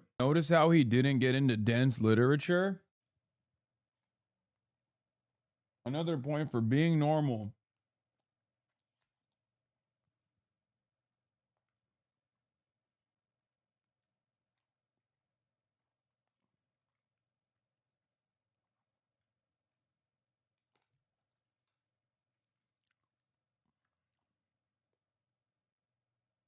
He described it perfectly. Your money by selling your labor, most of your money by selling your labor, to me, you're working class. And I think that doesn't strike people because the assumption is like a white guy in a hard hat. A doctor and a lawyer, we kind of separate that in the but I don't think we should. Like dentist? Yeah. Working class, man. And like dude who bags groceries at Safeway, where I used to work. Yes. And I was fired, which is some fucked up shit. You got to tell me. I thought I was a pretty good employee. I just didn't want to work there, but I did work. I'm on your side. I thought I did. I thought I was decent. I didn't want to. What'd you do at Safeway? I was a courtesy clerk. Okay. Which is I bag groceries. Yeah. And essential work. Yeah, essential work. And shout out to my boy who got me the position. I still owe you a huge thank you. Shout out to Chris. Thank you for getting me that job. Way to go, Chris. I fucked it up. It wasn't, and you vouched for me, and I fucked it up, and I still live with that. But me and Chris are boys. Let me get us back on track. Mm-hmm. You're basically saying, hey, my cousin who's a dentist, and plumber. Was this recent? There's a connection here. Yeah, and I think we need to update that now. Yeah, it just came out. I read it as soon as it came out. But yeah, it's recent from Wall Street Journal. Because you look at the scale of wealth in America, and we have a trillionaire. We have a trillionaire. We have close to 1,000 people with $1 billion. You know, for me, I'm always trying to get people to think about the difference between 1 million and 1 billion. Yeah. 1 million seconds is 11 days. 1 billion seconds is 32 years. Holy shit. 1 trillion seconds is 32,000 years. We have a trillionaire, man. And you think like being a dentist is closer to being the guy with $1 trillion than it is the working class now. It's like to me, in America right now, with wealth inequality as bad as it is, you're all working class. Now, that's not to like flatten the difference between a lawyer and someone bagging groceries. There are differences there. But for the purposes of fixing our problems, which I view as mostly being caused by people with too much money and power making all the decisions, we are all working class. Politicians always use this phrase, we want good working class jobs. Yeah. And they always phrase it like people love their jobs. Yeah. I think most jobs suck. Yeah. I've done food service. I've worked at grocery stores. I've worked at Office Max, selling printers. All my jobs that I've had outside of comedy pretty much suck. Does comedy Comedy, rock? I like. I mean, I'm lucky enough to do what I'm passionate about. Yes. Okay. I feel that way too. But every other job that I had fucking sucks. I was a stump grinder for 7 years. Shit. Yeah. Yeah. That takes the cake. I don't even know what that is. you have like a giant diesel machine and then you blast a tree stump into dust. 7 years. But why do you have to do that though? It was good money. No, but people wanted there's like that stump needs to go. You'd be surprised at the amount of stumps in America. So like, here's the thing. That's so funny that Hassan Minhaj is, I guess, such a city boy, as though they don't have that in cities. What do you mean? Of course, man. It fucks up the sidewalk. There's still roots in there. Yeah, you got to take the stump out. It's not just about like chopping the tree down. You got roots. Coastal elite spotted, but like low key, not even, because I mean, I'm a coastal elite. And cities have trees in them. And like, yeah, it fucks up your septic tank. That's another thing it's because Hassan Minhaj is in New York. So he probably doesn't. Actually, I don't know where he lives. But I was going to say maybe he doesn't own a home, but he probably does. Yeah, he grew up in Davis, California, surrounded by trees. You should know that. Yeah, his father probably owns a home in Davis, California. How do you not know? That's crazy. Root removal is different, you fucking city fools. Are you a homeowner? I own a home, yes. Okay, a yard of any kind. We have a yard. We have a front yard. Yeah. I don't know the situation in New York City, but like if you're owning a yard out there, if you're renting a yard, sure, you'll end up with a tree stump in your yard, and then people will go try to like set it on fire or drill holes in it or like dig it out. There's no better way to get it out than blasting it out with a diesel machine and someone like me. Got it. Children must have loved you. Like my son, what you just described, he's 6. It's very Bob the Builder. Yeah, he would have fucking loved that. Yeah. Most of my demographic is just, children enthralled by machines. Gotcha. To get us back on point, what I'm saying is we don't need to romanticize jobs per se. Yeah. But what I think we need to focus on is common human dignity. Yeah. And the way people are compensated for their labor gives them the dignity to provide for their families, pay for healthcare, send their children to school. Totally. If a loved one gets sick, take care of them. Get the bag, take care of grandma, be able to look out for my mom and dad, my sister. If someone's in a bind, I can help them. I can see that on the bumper sticker right now. Like, get the bag, take care of grandma. Like, and chill. Yeah. Be able to help my sister out if something bad happens. Bag. Yes. Grandma, chill. One of the great things about my job right now is I get to kind of drop into locations and see how things are going there. We did a piece in Italy about worker-owned cooperatives. Because not only do I think we should stop like romanticizing jobs, but we should think about how jobs are organized. Because we're used to one way here in America where most of them suck. Yes. And what's it like in Italy? So we did a story where like a fifth of the economy in this region of Italy, in northern Italy, comes from companies that are owned by the people who work there.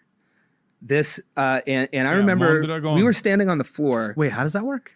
Okay, so the workers own the company. They can hire and fire their. Dude, this is like 2016 peak Richard Wolfism. Okay, it's so pro-anarcho syndicalism. This is 2016 era Richard Wolfism right here, through and fucking through. Okay, Mondragon is the Spanish one. Sorry, this is Emilia Romagna region in Italy. Boss. And like, wait, is this like the way the Green Bay Packers are owned by the city or whatever? I never understood this concept. Yes. Yeah, it's only actual existing socialism if it comes from the Mondragon region of Spain. Yeah, like Champagne only comes from one region. Okay, so break this down for me. Please make me so now understand I can't see. Yeah, democracy at work. Democracy at work.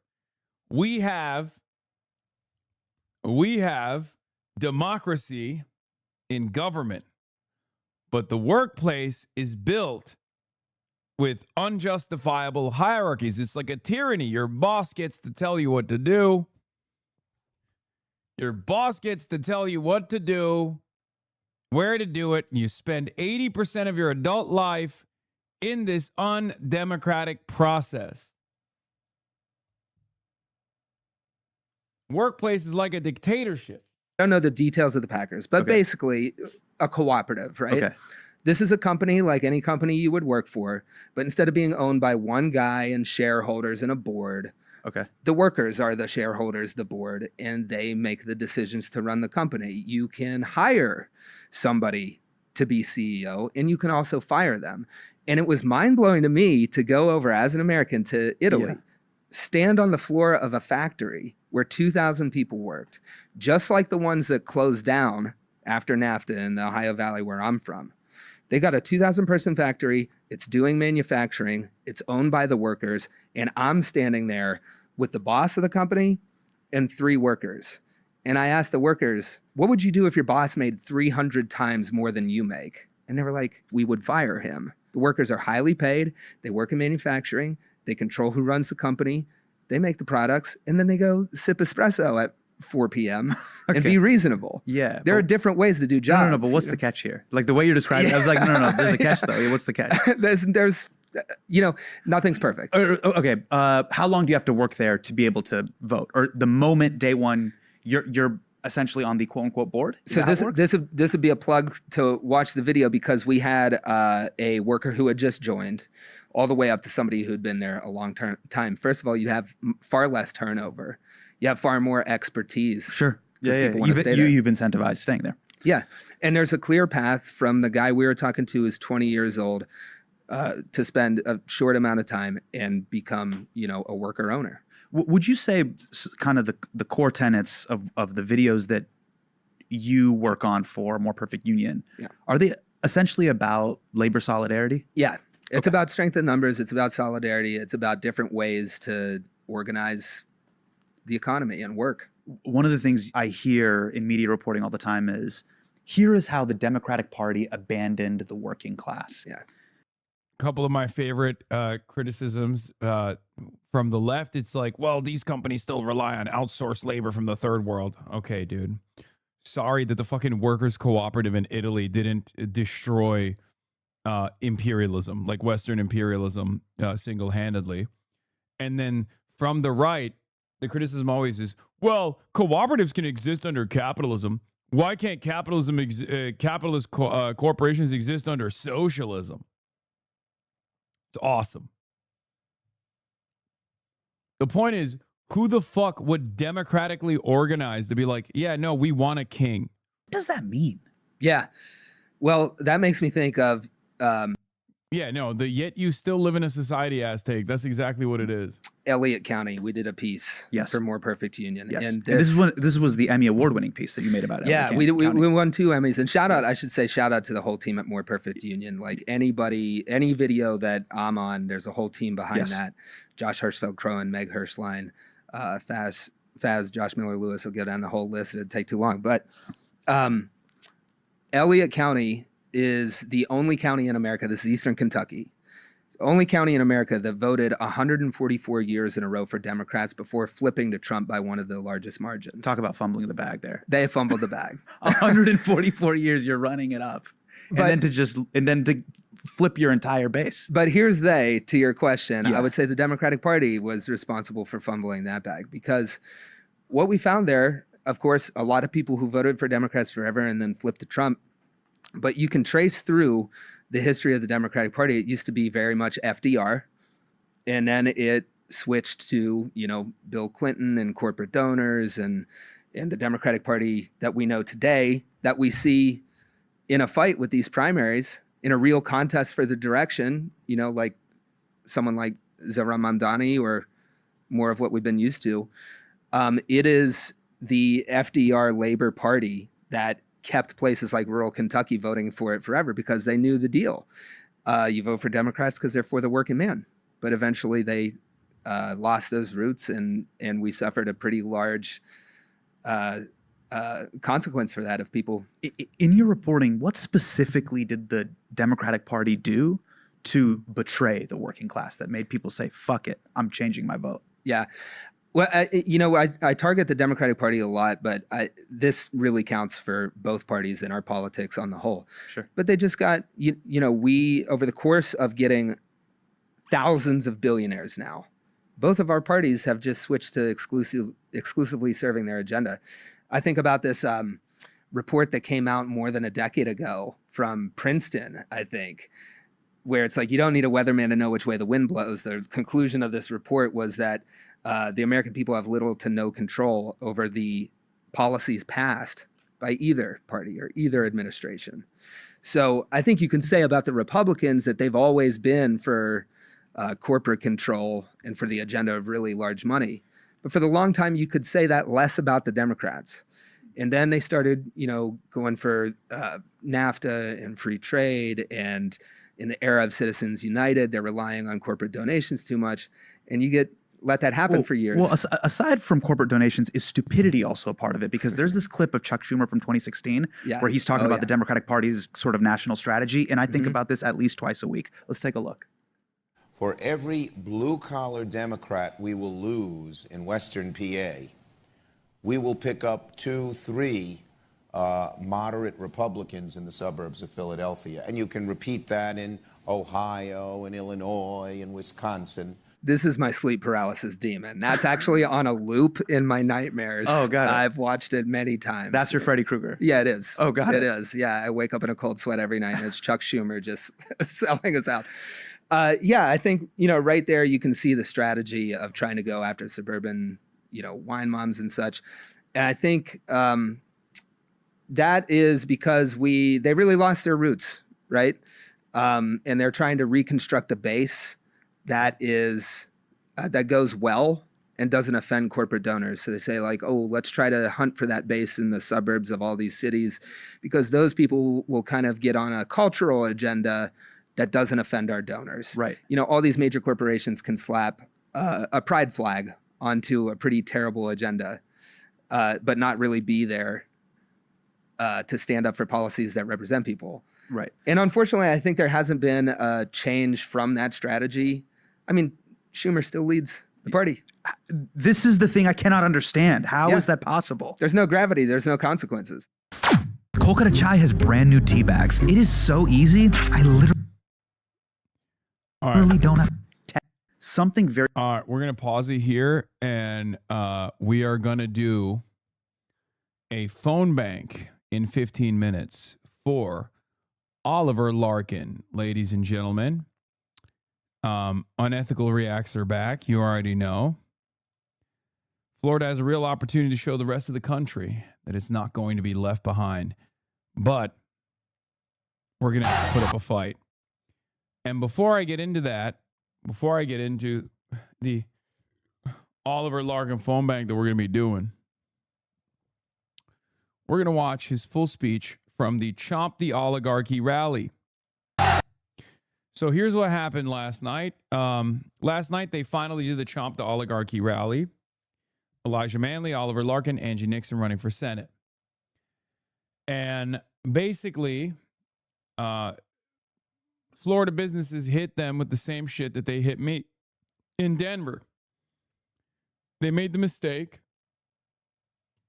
They made the mistake of putting the name of the location of the venue that they were going to be doing this rally at initially. And so it got canceled. So they found a new sympathetic location. And I told I told Oliver not to put the name on the RSVP, the location, the venue on the RSVP. They put it anyway. That got canceled as well. Third time is the charm. They found a third place, and they sent it out via RSVP. They sent the address via RSVP closer to the event, and this time it didn't get canceled. Luckily, let's take a look at this speech from Oliver. Let me hear you! What is up, everybody? It's so good to be here. Let's hear it again for all of the other amazing speakers. I'm so proud to be joining you. This sounds an awful lot like a win on Tuesday. What is up, everybody? My name is Oliver Larkin. I'm a Democratic Socialist running for the United States Congress in Florida's District 25. It is so meaningful to be here with you in the city where I grew up, with my family, with my friends, with all of you here. Thank you so much for coming out. Thank you for believing in Florida. Are we ready to show the rest of the country what Florida is made of? I also personally love the vibes of this event space because it looks so fucking... Why didn't you make it down for Oliver? Get it if you were tired? I mean, I can't. I'm one person. I'm one individual, one human being. Chatters, okay? We are a state of working class people with working class aspirations. Are we ready for Medicare for all? Are we ready for universal child care? Are we ready for paid family and medical leave? Are we ready for a $25 an hour minimum wage? Are we ready for free college? Are we ready for a Green New Deal? Are we ready to end U.S. military aid to Israel and end this genocide? This is what is inspiring this movement, not just here in South Florida, but all across the country. A new generation of leadership is stepping forward. The Democratic Socialists of America are filling the leadership vacuum that the Democratic Party, the corporate wing, has failed to stand up for the working class. So we're gonna do it our damn selves. You know, I don't want to dwell too long on my opponent because he's not why we are here, but I do just want to say a few words about Jared Moskowitz because he is not giving you all the opportunity to hear from him because he doesn't want to defend his record with a single public town hall, with a single debate, with a single forum. What do we think of that? I'm running against the first Democrat in the United States Congress to join Elon Musk's Doge Caucus. I'm running against a self-described, two-time appointed Ron DeSantis Democrat. Can anyone tell me what that means? I'm running against the only Democrat in our state delegation to vote for the Laken Riley Act after Donald Trump promised mass detention and deportation on the 2024 campaign trail. We are running to abolish and prosecute ICE. We are running to pass amnesty for our immigrant neighbors. We are running to protect TPS and keep our neighbors here. As a proud union organizer, someone who organized a union in my workplace with the News Guild Communication Workers of America, we are building a movement of labor solidarity. Just the other day, I was standing in this hot-ass suit on the picket line with 1199 SEIU workers. These workers are fighting for a fair contract with HCA, the largest private for-profit hospital corporation in the United States of America. And let me tell you about HCA. This is the for-profit hospital corporation that our United States Senator Rick Scott was CEO of when he committed the largest Medicare fraud in United States history. Coming after Rick Scott. It was hot as fuck there, not gonna lie. Sean the Black. Yeah. I mean, it's Florida, baby. Again, remember, the Zoom room is probably opened up already. While I'm playing this, I think we have the link. Hopefully we're spamming the link, right? Hannah, I don't know where Hannah is, but Yeah, we have the event. We have the event link. And at 3 in 7 minutes, we're gonna get into the phone bank. Here's the thing, guys. Listen. These guys have been tirelessly working. Okay, we have yet to secure a dub without national progressive endorsements. Okay. This is our opportunity to make this change, especially because Oliver obviously is one of my favorite candidates that we work with this cycle. I mean, he's incredible. And his opponent, Jared Moskowitz, is exceptionally bad. Like, Moskowitz is one of the worst Democrats in Congress, okay? First Democrat in the Doge Caucus, called himself a DeSantis Democrat, openly has said he is more to the right than Marco Rubio, super duper pro-Israel. One of the few Democrats that, I mean, I don't even want to call him a Democrat, really. He's basically a Republican. And it's not because the district that he's running in is, demanding this kind of politics. It's not. And that's precisely the reason why for Larkin, poll after poll has shown on informed ballots, people go to Oliver Larkin by immense numbers. Okay? They prefer Larkin in this district over Moskowitz. And the issue is, Jared Moskowitz has name recognition as a Florida politician. And he's gotten a lot of outside expenditures from AIPAC affiliates. Okay? So our job is to smile and dial and get his name out there and get his policies out there. Okay? You guys are obviously very familiar with Larkin's policies. He damn near launched his campaign on this broadcast pretty much. And we've been pushing for him nonstop. He had really good moments on Fox News. We're saying no more to the Pinos, progressive in name only, and no more to the Dinos, Democrat in name only as well. He pled the fifth 75 times and took a $300 million golden parachute to launch his political career. And you know what Jared Moskowitz does? He takes their corporate PAC donations. He trades their stocks. He's not fighting for the working class, so we're gonna do it.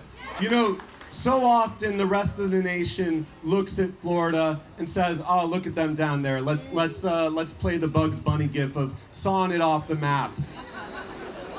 But we know that in our state, we are a diverse, working class community of people that love South Florida. We know what South Florida is capable of. We know that people come from all around the world to make the American dream a reality right here. And in South Florida, we have a responsibility to protect that dream, to fight for it, and to make sure that any form of discrimination, when it comes to Ron DeSantis trying to erase our LGBTQ street art, that we are gonna stand by our trans neighbors, by our queer neighbors, that we are gonna fight to pass the Transgender Equality Act, the Trans Healthcare Act, that when we see corporate Democrats that are so quick to excise parts of the political constituency that they feel is inconvenient, as soon as Republicans throw a punch, demonizing immigrants, demonizing our trans neighbors, corporate Democrats are quick to throw them to the curb. Is that right? No! Do we stand in solidarity with everyone that calls this community home? Yeah! Are we ready to fight for someone we don't know? Yeah! then we are ready to move and elect a Democratic Socialist in Florida's 25th congressional district. We're ready to elect Elijah Manley in Florida's 20th congressional district. We're ready to send a working class mom of 5 and union organizer, Angie Nixon, to the United States Senate. This is what our state is made of. Not the billionaires that want to make South Florida our playgrounds. When we see billionaires moving into our districts and the poverty rate rising, we see the manifestation of the income and wealth inequality that corporate Democrats are too busy trading congressional stocks and taking corporate PAC checks to do a damn thing about. That is why it is imperative for all of us to fight for these universal economic issues that we stand on. Medicare for all, universal child care, paid family and medical leave. Unfortunately, your background is going to hurt him. You should separate yourself from his party, bro. Let him win by his own words. If that guy fucking pissed you off, you better join in on this goddamn Zoom call and you better smile and dial extra hard, okay? Because we got our work cut out for us. You know nothing in our over 40, please take your meds. $25 an hour minimum wage, and we pay for it by ending our addiction to militarism and warmongering abroad so that we can invest in our communities right here in South Florida. So listen, y'all, I think you get the idea of what we're fighting for, but let me tell you what it is going to take in the final 3 days of this election. We've got Saturday, Sunday, Monday, and then we've got Tuesday to make history, not just in South Florida, but all across the country. Yeah, and you don't need to be in Florida to be able to join this call, by the way. You can join from all around the world. You can join from wherever you want to. Okay. I'm joining the call right now. Okay, I'm on the call. Allow for Oliver Larkin mass DSA mass call. I'm on the call. We're quickly upgrading. Oh. I think we might have reached the room's hard limit. Okay, we're gonna also, there were hella black leftists I met there too. There's so much appetite to be utilized around the nation. I agree. You see Hassan? Yeah, you can search. Yes. Okay. Welcome. I don't know. Can you unmute yourself? I can't. No, he cannot. Okay. Now he can. Okay, perfect.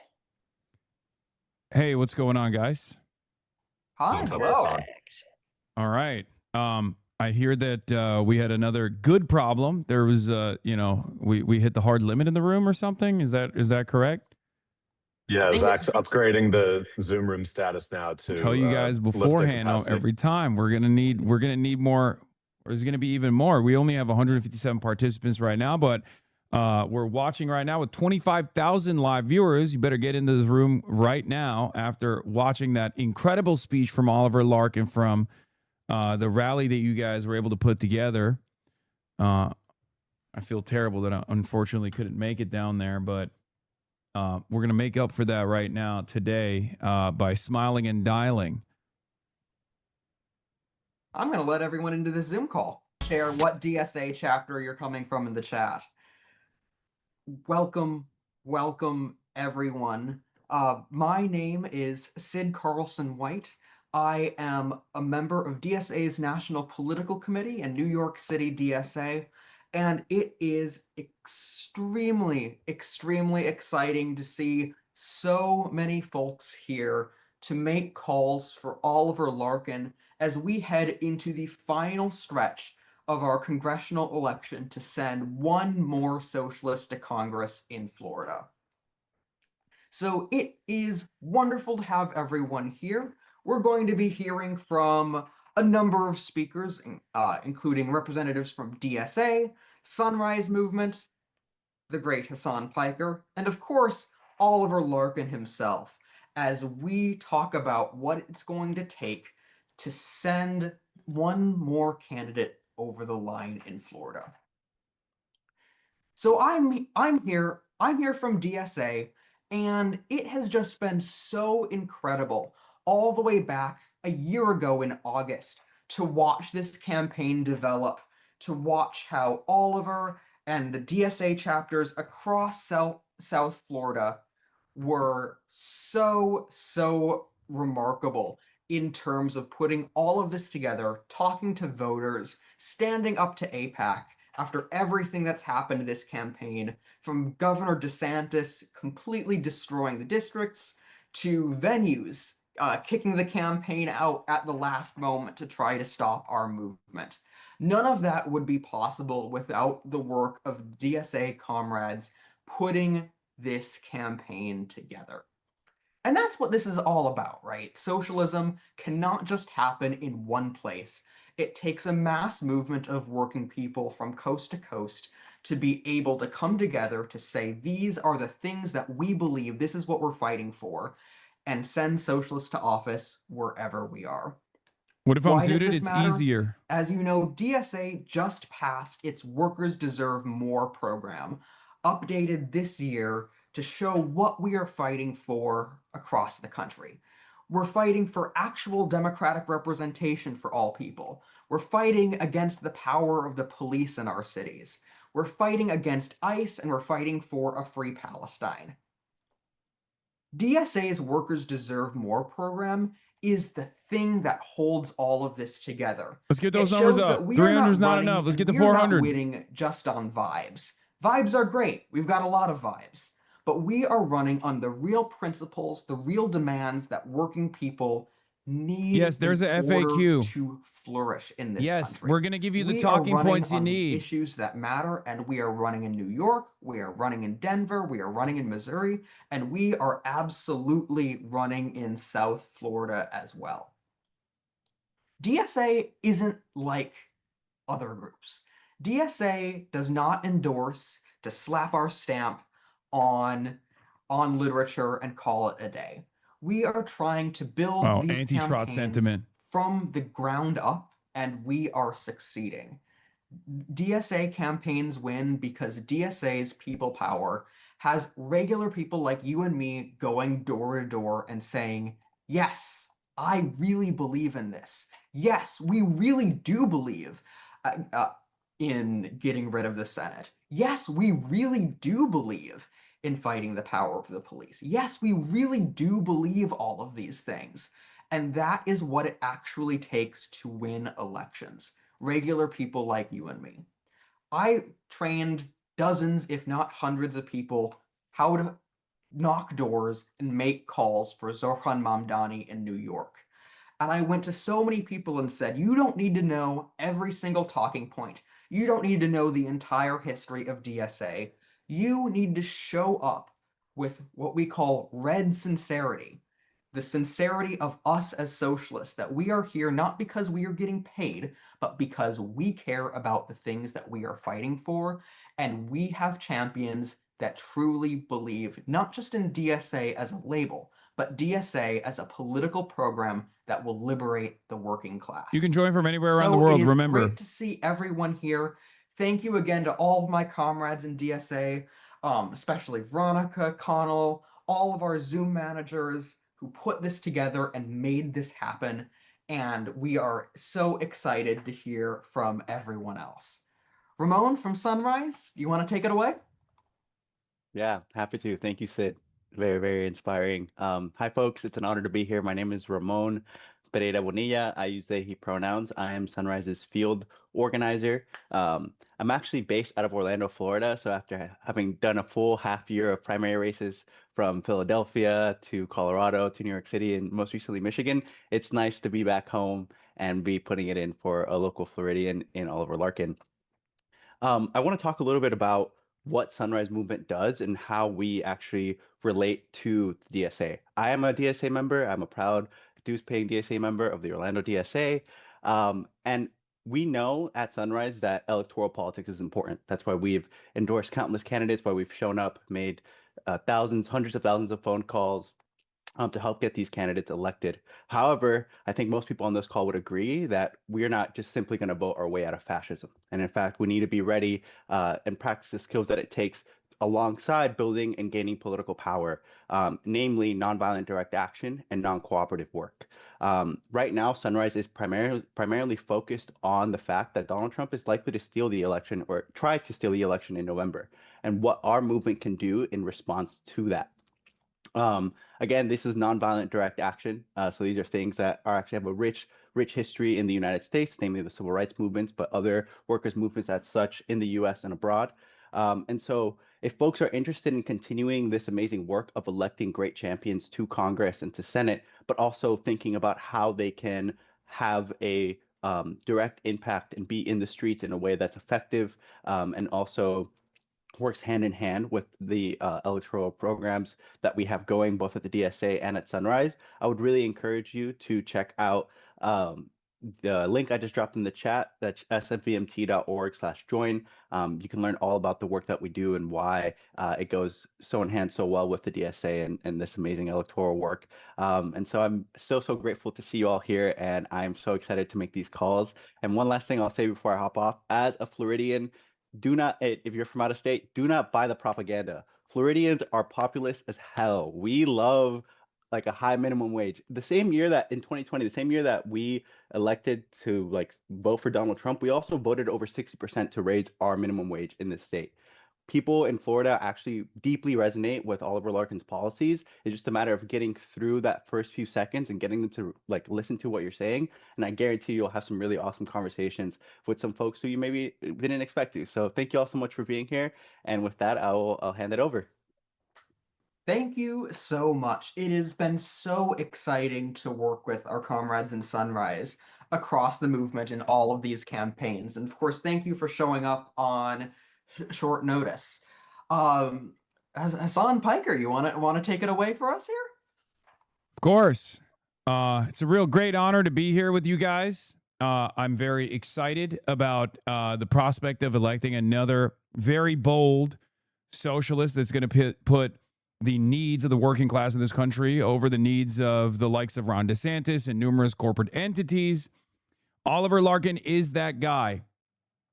Many in my community are already very familiar with Oliver. He's been around the block. We've collaborated, and he has been endlessly and tirelessly organizing in Florida, regardless of the fact that the national progressives have not paid close attention to any of the Florida races, as a matter of fact. And I want to talk about that a little bit. I know Oliver mentioned that at his rally as well in his speech. But the reality is, for far too long, I think, especially after Obama won Florida and then Florida turned red and ever to turn blue again, the National Democratic Party completely left Florida behind. And this is an unfortunate reality for many of these southern states. But the reality is, the reason as to why Florida has not voted in a bold or radical candidate, someone like Oliver, is partially because I think people have just lost faith in their elected representatives. And that's what we're seeking to change here.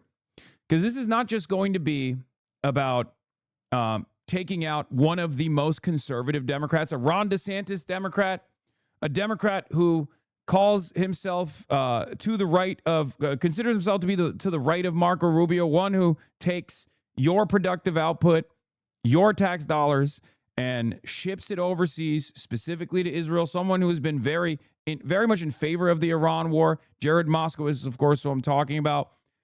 But it's also a message that we can deliver to the rest of the country as well, that we go where the workers are. And workers are all around the country, and Florida is no different. We have to restore faith in our elected representatives, and Oliver is the right guy to do that. Oliver is a fighter, and I think right now more than ever, Florida needs fighters to put their interests first, not the interests of corporations. Fighters that will defend our neighbors, whether they be trans neighbors that are now victim in the culture wars that Ron DeSantis is a loyal servant of, or our undocumented neighbors that are in the crosshairs of this white nativistic anti-immigrant agenda that's ripping through every state, Florida not being any different than that. I'm sure some of you might have seen the Haitian business owner who ended up voting for Donald Trump because he thought Donald Trump was going to deliver a pro-business agenda. And now his family is under threat. His neighborhood is under threat. We protect those people as well. It doesn't matter who you voted for.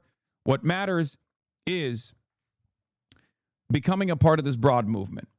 And I know that our agenda, our movement, a national movement, a movement that is going to put people first, the working class individuals of this country first, can work everywhere in this country, including forgotten places like Florida.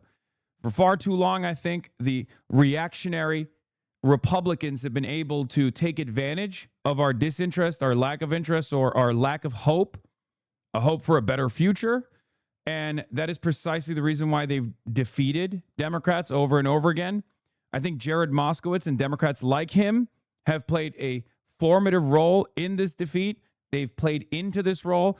I think I could probably say the same thing about Debbie Wasserman Schultz as well, who Elijah Manley is running against. We can change that reality. And we can only change that reality if every single person in my chat, every single person in the Zoom call smiles and dials. Because we look at the polls, right? We look at the polls, we look at the outside expenditures, and obviously in this race in particular, there's been a lot of money that has rushed in to this district in the last month or so. Part of that is a testament to your success so far. You've been out there pounding the pavement, putting on your best shoes, and knocking on doors, spreading the good word. And obviously that hasn't gone unnoticed by the Moskowitz team. And that's precisely the reason why AIPAC and AIPAC subsidiaries have dumped hundreds of thousands of dollars into this race. But the one thing we can do is defeat that moneyed interest, because organized people will always defeat organized money. While we are outgunned while we are outgunned, we are not outmatched. So what we have to do now is tell every single person in this district the good word, spread the good word, talk about Oliver's policies, and differentiate him from Jared Moskowitz.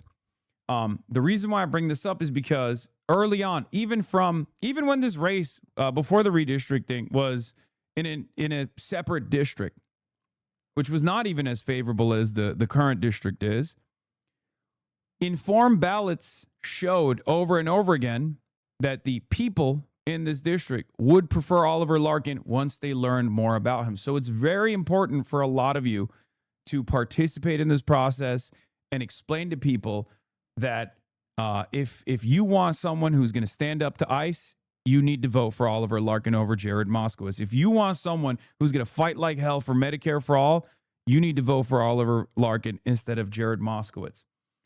He's going to become a very important part of this coalition. It's a national coalition. And the other thing I want to say is because I've been yapping for a while, the last thing I want to say is this, okay? We watched a lot of these races all around the country. Some of them we lost. Some of them we won. We had a lot of major upset victories, okay? But the one thing I will always point back to is the Daria Liza campaign, okay? All polls showed her trailing behind Adriana Espaillat. And one thing that we were able to do with the rest of DSA, New York City, and numerous other folks, kind-hearted individuals who wanted to participate in this process, we launched a bunch of phone banks in the days leading up to that election. And Daria Liza ended up winning by the margin of victory that those phone banks actually contributed to. She won by more than 2,000 votes, and those last couple of days of phone banks were exactly the number of conversions that we saw in our operations when we called people up and down that district. So you actually can make an impact. You can make an impact for Florida, and you can make an impact for yourself. You can make an impact to participate in this broader national movement, this endless struggle. All right? And on that note, I'm going to hand the microphone off to my friend, Oliver Larkin. to fire up the troops. Thank you so much, Hassan. Thank you for everything that you've done to support our campaign and other Democratic Socialist candidates that are achieving these incredible victories all across the country with the volunteer support, with the phone calls, the dials that you all are putting in. So Hassan said enough about me and our platform and what we're doing here. I want to talk about DSA. I want to talk about all of you and what an incredible partnership this campaign has been with our South Florida DSA chapters and those of you all across the country. When this campaign started, we began as the Broward DSA chapter that I'm a proud member of, as a dues-paying DSA member since 2020, and someone who's identified as a Democratic Socialist for over a decade. I knew that if we were going to make lasting political change in South Florida, it could not just be tied to one singular electoral campaign, that we had to build an infrastructure in real time, an organizing infrastructure and a membership structure that was going to contribute not only to one election on August 18th, but how we are going to transform South Florida and be part of the revolution all across this country of taking power back from the corporate billionaire masters that are in control of our government, that are sending billions of dollars every single day over into Israel, into Iran. They're taking our taxpayer dollars and just fueling this war machine, this military industrial complex, and this profit motive that exists in so many different facets of American society. And the way that our DSA chapters have been able to step in, from leading our communication strategy to our field organizing strategy, in partnership with Miami, Broward, and Palm Beach Treasure Coast DSA, we formed a tri-county electoral working group across the 25th Congressional District, where we have regional co-leads representing the leadership of our DSA chapters locally that are launching our canvases in 4 different launch locations on any given day, in the morning, in the afternoon, as well as leading these incredible phone banks. And what that is doing in real time is not only bringing the message of democratic socialism in this campaign to the Democratic voters in the 25th Congressional District, we're also training in real time the next generation of organizers, of community leaders, of activists to take an active role in the political process, not just for one congressional race, but how we are going to transform South Florida in the heart of Zionism, of anti-Palestinian discrimination. We've seen it with the investments that Palm Beach County has made, the largest municipal investor in Israel bonds in the world, with over $1 billion invested. In Florida Atlantic University, where Jared Moskowitz recommended a private prison executive to become president of that public university as the largest university investor in Israel bonds. And at the same time, we see the standard of living decline in South Florida. We see the Miami metropolitan area surpass New York City in terms of cost of living. And we don't have New York City wages in South Florida. We have Ron DeSantis and 30 years of Republican rule in Tallahassee wages. And so this is the void that the Democratic Socialists of America is stepping into, where the corporate Democratic Party has failed to fight for the working class, despite the popularity of a $15 an hour minimum wage that over 60% of Floridians supported in 2020, despite the fact that over 60% of Floridians voted to restore voting rights to over 1 million returning citizens in 2018. Floridians agree with progressive policies. We are a working class state, as is any other state in the country. There is one majority that exists wherever you go. It is the working class. And this is where the Democratic Socialists of America is stepping in. We've been so proud to partner with them locally and nationally for this campaign to transform South Florida, to transform American politics. And what you all are doing right now is contacting the voters that we need to turn out tomorrow with early voting, the final day of early voting in the Tri-County area on Sunday, August 16th, and making sure that if they don't turn out on Sunday, that they turn out on Tuesday, with polls opening at 7 o'clock in the morning, closing at 7 p.m. at night. But as long as you're in line by that 7 p.m. hour, you stay in line, you cast your ballot. What we're seeing right now, to level set, is an overwhelming majority of early voters and vote by mail is overrepresented by the older 65 plus community. We need to get people under 35 that are receptive to this vision, that agree with the Democratic Socialists of America on these policies, on Medicare for all, on abolishing and prosecuting ICE, on ending U.S. military aid to Israel, irrespective of whether it is labeled as offensive or defensive weaponry, no military funding to Israel when it is committing a genocide and expanding an apartheid regime. This is a message that resonates. What AIPAC would have you believe about South Florida is that these kind of politics aren't palatable here. But what we see in our polling and in our day-to-day conversations at the doors and on the phones is that voters are struggling to afford the cost of living. They are worried about paying their property insurance. They're worried about paying their rent. They're worried about being pushed out of this community because it is bought and paid for by the same billionaires that are fueling these AIPAC donations that are corrupting American politics. So we have an opportunity to change it on Tuesday. Jared Moskowitz is vulnerable for AIPAC and a litany of other issues that has shown that he is not willing to serve the people of South Florida. He's not even willing to stand before them and answer to why he joined DOJ, why he voted for the Laken Riley Act. And what we've seen in recent weeks is not only $650,000 from Wall Street, from OpenAI, from Palantir, pouring money in super PAC ads into this election. We've also seen a campaign of intimidation, harassment, and Islamophobia that attempted to silence us with our Chomp the Oligarchy rally last night, where we welcomed one of my personal heroes, Representative Rashida Tlaib, to this 25th congressional district to rally in solidarity with our campaign, with Elijah Manley in the 20th congressional district, and with United States Senate candidate Angie Nixon.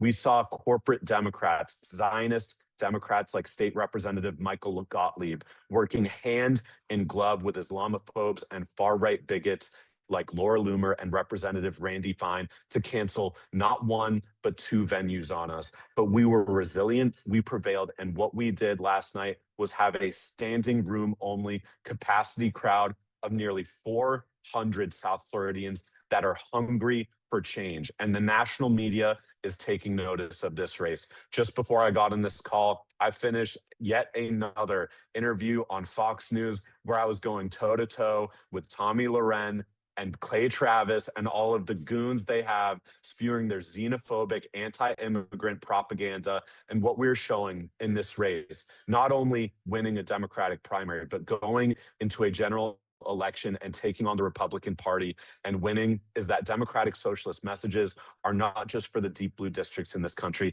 It is for everywhere, because we need to change. We need to transform the political party structure in this country. We need to transform this economic system away from capitalism that is destroying human life and the planet. We need an alternative. This is what we are dialing to provide over these next 3 days. So without further ado, I just want to thank each and every one of you for showing up. What we are seeing on the ground here is unprecedented in the modern political history of South Florida, but it's because there's such a ravenous appetite for change. And that is what you all are delivering with the messages over the phone. So without further ado, let's get to it. Sid, I will throw it back to you. And I'm so, so grateful for each and every one of you here. Solidarity, comrades. Let's run through the tape on Tuesday, August 18th. Let's win this election.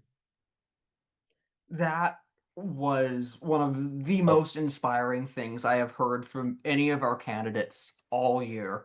Thank you, Oliver, for speaking to us. Thank you for putting this together. Blaze. Thank you for bringing this campaign to this point. Before we go to the phones, I want to remind everyone in this room that we are the agents of history. We are the people that are saying that we have had enough. We are not fascist Republicans who are just doing whatever big business says. We are not fascist Democrats who are doing just whatever big business says. We are the ones that are choosing the direction that our future is going to go, and we are not saying we are going to agree to disagree with the people that want to deport every immigrant in this country. We are not going to agree to disagree with Zionism. We are going to agree with each other to fight all of these things that are holding all of us back. I am ready to hand it over to the host of our phone bank training. And if you are ready to start, you can get screen share privileges. Let's keep moving. Thank you, everyone. All right, amazing. Hi, everyone. My name is Felipe. I am the field director for the Oliver Larkin campaign, also Broward DSA member, since I moved to the US.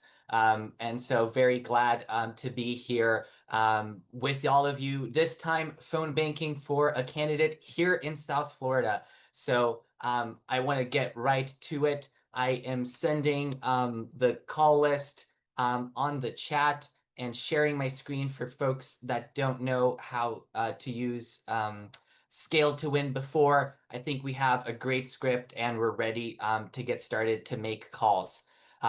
There will be, further assistance and resources as we go, but I have sent the link in the chat. Once you click on that, you should be able to see this screen. If you've never used Scale to Win before, I will walk through the steps, but basically you're able to make calls Super with simple, whatever chat. device that you're using, be it your phone, your laptop, or a combination Look of how both easy of it is. them. Whether you click to call with this device and you can start making calls right away, or you can combine your laptop or computer to see the script and use your phone for audio. But before we do that, we are going to preview the script, which is what I recommend to everyone before we start making calls. So once you click preview script, you will see this screen. This screen bar here on top is going to show up when people pick up the phone, but obviously we're just previewing it over here. Whenever someone picks up, you will also hear a chime, and sometimes there might be a delay. So whenever you see this screen, you can assume that someone has already said, hello, who am I speaking to, and so on. This first page here, it is very important that you introduce yourself and that you confirm that you're talking to the correct person. The script does not move on until you confirm that you're talking to the correct person. And this is really helpful for us because we are calling voters in our universe for a Democratic primary. So only Democrats can vote. We are not going to be calling any Republicans. If someone who comes up who is not the correct name on their list, you can click wrong number or any of these other options here. Pretty self-explanatory, but we only advance with the script once we have confirmed that we are talking to the correct person. So sending the list. Yes, Florida is a closed primary.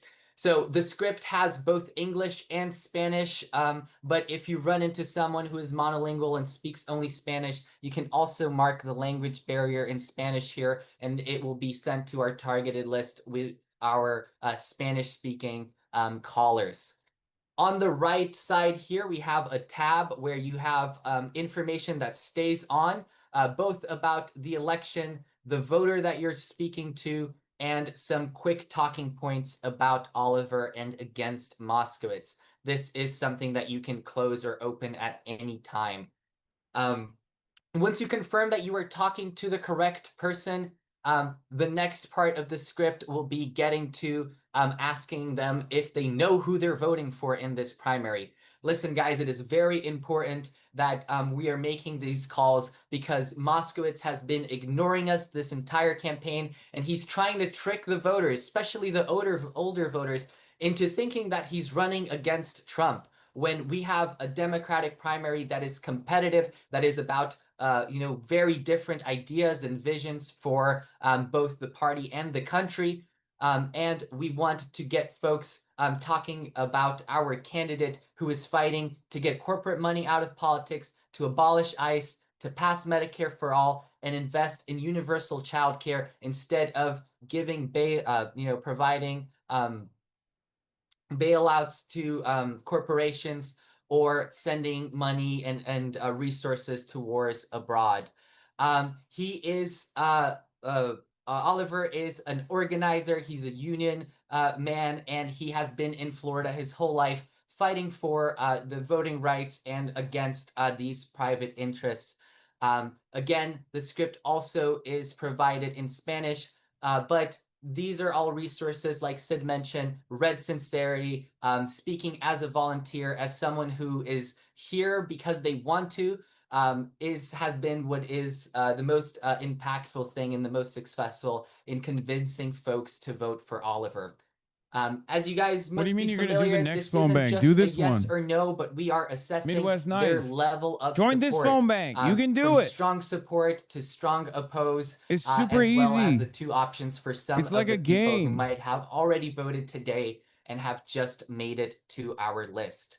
Now, Oliver mentioned early voting is going on. It ends tomorrow. It is very, very important that we're getting these people to vote either tomorrow or on Tuesday. So whether they are strong support or lean support, the next page will allow you to assist them to find the best early voting locations. So where it says city, county here, this is a variable, so you'll be able to see who you're talking to, where they're talking from. You can also see this information again in the sidebar here to the side. But there are different times for the 3 counties, and these are just the closest locations. It's not a comprehensive list, but this is the closest locations to the district where people can vote early. In Florida, during early voting, you can vote. Vote in any of the early voting locations, but during election day, you have to vote in your polling place that you are assigned to. So once you're in this section of the script where you're asking folks if they know where they're going to do their early voting, if they confirm that they're moving forward with an early voting plan, you can also help them find the most the best polling location for them if they're interested in sharing their address, so we can get the best location for them to make a concrete plan to get out the vote.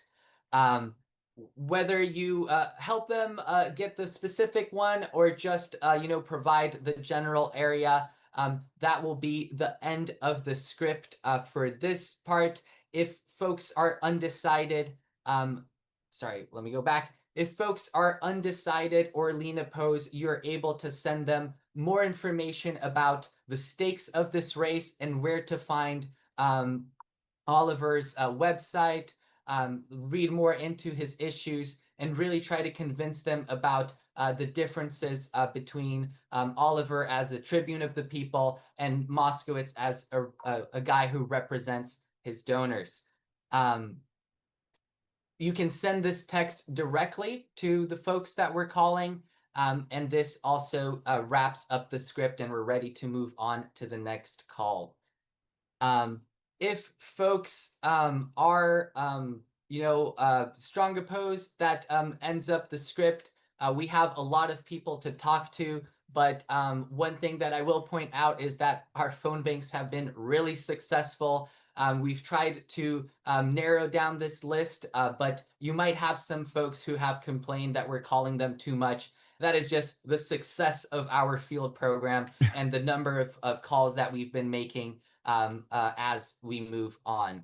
So we're assessing Chad, folks it's okay if your high in their Floridians are support huge for Oliver, potheads. Yes. helping them make a field plan. Helping them make Yes. a vote plan, and getting them to make the True. plan for either tomorrow or election day with their polling place. I believe the call link is You can do it is zooted. linked It's now fine. to the chat. It should be pinned or something. But I will have a screen that is showing how many calls we are making. And I want to hear as we stories. I want to go. hear stories of conversions. I So, want people. I guess I love either hearing pass it from back to the Sid, voters that or, you talk to that we are like, stay damn, I'm going to here go out and while we vote, or watch the number of calls go or up. damn, I'm never voting for him. Yep, we are ready to get calling. If you have any questions for a bit, you can message me or Felipe, and we'll be able to figure it out. And just get ready to get moving here. These are exciting phone banks. There are very good conversations to have, and bring your most sincere selves. The Joyous War continues. All right. I used a posh accent. The lady complimented it, yapped, and talking points flowed naturally. Hell yeah. Okay. All right. I think I can leave now. I'm going to leave the call now. But get to smiling and dialing, okay? How late does the call go? It just goes on for the whole day. Can you dance to the Indian Kirk song while we call? No. You won't listen to my stories, so you just ignore me in the chat all the time. Says socialist arborist. Trees only get into your pipes if you have a leak. Nah, as an arborist, let it rot. And grinding a stump doesn't get rid of all the roots. Thank you, socialist arborist, for informing me about my stupid opinion on why people get rid of the stumps from literally 2 hours ago. He's a lumbers guy. Yeah. I'm a lumbers guy. I'm a one-issue chatter. I know you like the lumber. Patrick Bet David. Lamau, you actually read my shit? I did. I'm a lumber guy. Can you also promote canvassing and phone banks for the upcoming NDP by-elections in Canada for all the Canadian chatters? I don't know if I'm allowed to do that because I feel like I don't know enough about Canadian election laws, and I don't know if that is considered foreign interference. And considering that I'm already banned from the UK, I don't want to get banned from other parts of the Commonwealth as well. That is a real fear that I have. I am genuinely fearful that I'm going to get fucking banned from Canada because the Canadian APAC, I forget what it's called.